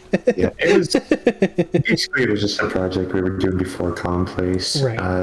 And we just stopped doing it. We're never picking up again. Yeah, it's dead forever. It's gone. Which is I wanted the chance while we were talking about Commonplace. I wanted to get everything out about Spark as well, just to, because they're kind of linked, right? Commonplace only exists because we wanted to make Spark, and then I don't know. And then we just decided Spark wasn't worth it. I think we decided not to do Spark just because it's just kind of too big of an idea. Yeah. It's really like something out of our scope. Yeah, I'll drop the pitch link. If you would please, for the love of God, do that. Yeah. I'll do it. I don't think. So there it is. If you have not played Commonplace and play it, it is free. It is free. You can download it on the computer right now. That's right. For Windows and Mac. We got through it in about 2.5 hours. It's not that bad, right? Yeah. It's not that bad. I don't think we ever really all decided together not to do Spark. It was just it became obvious after. Yeah, I feel like it's kind of. I don't know. Going back to it was like. It's so annoying to do. It's so much. Going back to Spark is like finding a. Like some old game or something you never finished, like in your closet. You're like, yeah. Like it's been so long, I don't really care. Yeah. Because that's the thing. I mentioned this while we were talking about the themes and stuff. I've just kind of found better ways to say what I was trying to say with that game anyways. So it's I don't know. I'm not going to keep a worse project alive just for the sake of itself, I found a better way to say the stuff Spark was trying to say, so now we're doing that instead. Which hopefully you will be seeing before too terribly long. Don't know when that'll be though, but... Yeah. It's something I care about a lot, I care about that a lot. So, if no one's got any questions, thanks for taking the time to listen to us. Yeah. These things are, we spent a lot of time, we spend a lot of time just with these things, right? This has been a very big part of our lives for a long time. We spent about a year on Spark and then 2 years on Commonplace. That's 3 years of our lives, right? Yeah. It's kind of tough to condense it all down into just a single stream here, but I think we pretty much said everything there is to say, without saying too much, right? As much as we can say without saying too much. So really, yeah, it means a lot. It means a lot that you take the time out to listen and just kind of see what's going on. Oh shoot. My hot take on video game development? Okay, I can do that. I guess that goes for, so I guess since there's 3 of us on the stream, we all need to give one. Yeah, I We all need to guess. give, so I'll give mine first. Yes, Lord Darius, there will be a VOD on the Pitter Patter YouTube channel, which you can find on the Commonplace itch page. It's linked there. My hot take on game development, I kind of mentioned it earlier. I think this fad of like paper RPGs is a little trite. I think it's a little chintzy. I think people, the only reason people are doing it is because it's kind of like the hot thing to do right now. Because they're all just kind of aping ideas from each other. It's a very like insular community. So I'm glad we got Commonplace out within the time frame that we did. Because it's not really one of those, and I don't necessarily want people to think that it is. Not even because I think those games are particularly bad, but because it's just kind of a, it's like a culture now that Commonplace just kind of isn't a part of, and I don't want people kind of lumping it into something that it isn't. So that's my hot take. I think this paper stuff is it's a little bandwagony. That's my hot take. If Robin and Frankie, you got any other hot takes? Oh, I don't really have a hot take. You don't have any? I've been scrambling my mind trying to find one that I'm willing to say. Making games is so hard. It sure is. It is hard. Yeah. I don't know. Like there was things happening even in this playthrough where it's like, oh, that wasn't supposed to happen. I tried not to bring too much attention to it, but even though we've finished this game and we've patched it once, there's still things where it's like, oh, maybe that should have been fixed. It's hard to make a game. It's hard. It's, I don't know. Now we're here, I'm glad that specifically that, all of a sudden we're all like good friends and are able to have like the diverse skill sets needed to make a game like this. Just to be able to put our heads together. It feels very rewarding in the end to know that you've made something like this. So it's hard, but it's worth it, and that's my video game development take. Word. Frankie? My hot take that'll be completely cold to anyone who plays and likes Commonplace is games don't gotta be fun. You can make yes! Yeah. Frankie, you're right. Games do not need to be fun. And in fact, I'm always saying they should be less. That was my problem with Death Stranding. You guys know this. Yeah. My problem with Death Stranding literally is that there is too much gameplay in that game. Everyone always says, oh, this game is a walking simulator. You don't do anything. I wish they were telling the truth, right? Yeah. I wish it was just walking. There's too much shit going on in that. Yeah. Frankie, you're so right. You're so right, Frankie. Yeah. I mean, if you want to be treating video games as like a form of art, they shouldn't be so constrained as to just being fun, and that's it. I remember that was a point of contention recently. I think it was either Norco or Scorn. I haven't played them, so I don't know which one is which. But I know one of those games is kind of similarly trying to do some stuff that is like traditionally unfun, and the video game is just kind of doesn't know how to handle that.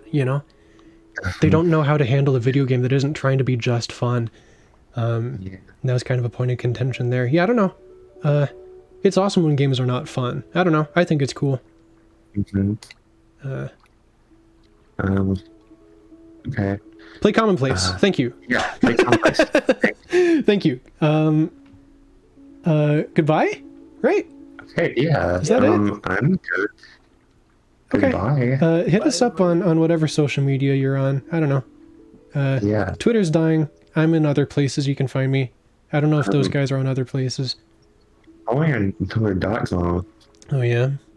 Yeah, that's right. Frank, are you anywhere I'm else? also on Twitter. On Twitter for now. Twitter. All right. Yeah, just do what you I'm can. still on Twitter, but I'm just go anywhere. I'm gonna be places. Yeah. Okay. Thank you. Goodbye. Good night. Thank you. Have a good day.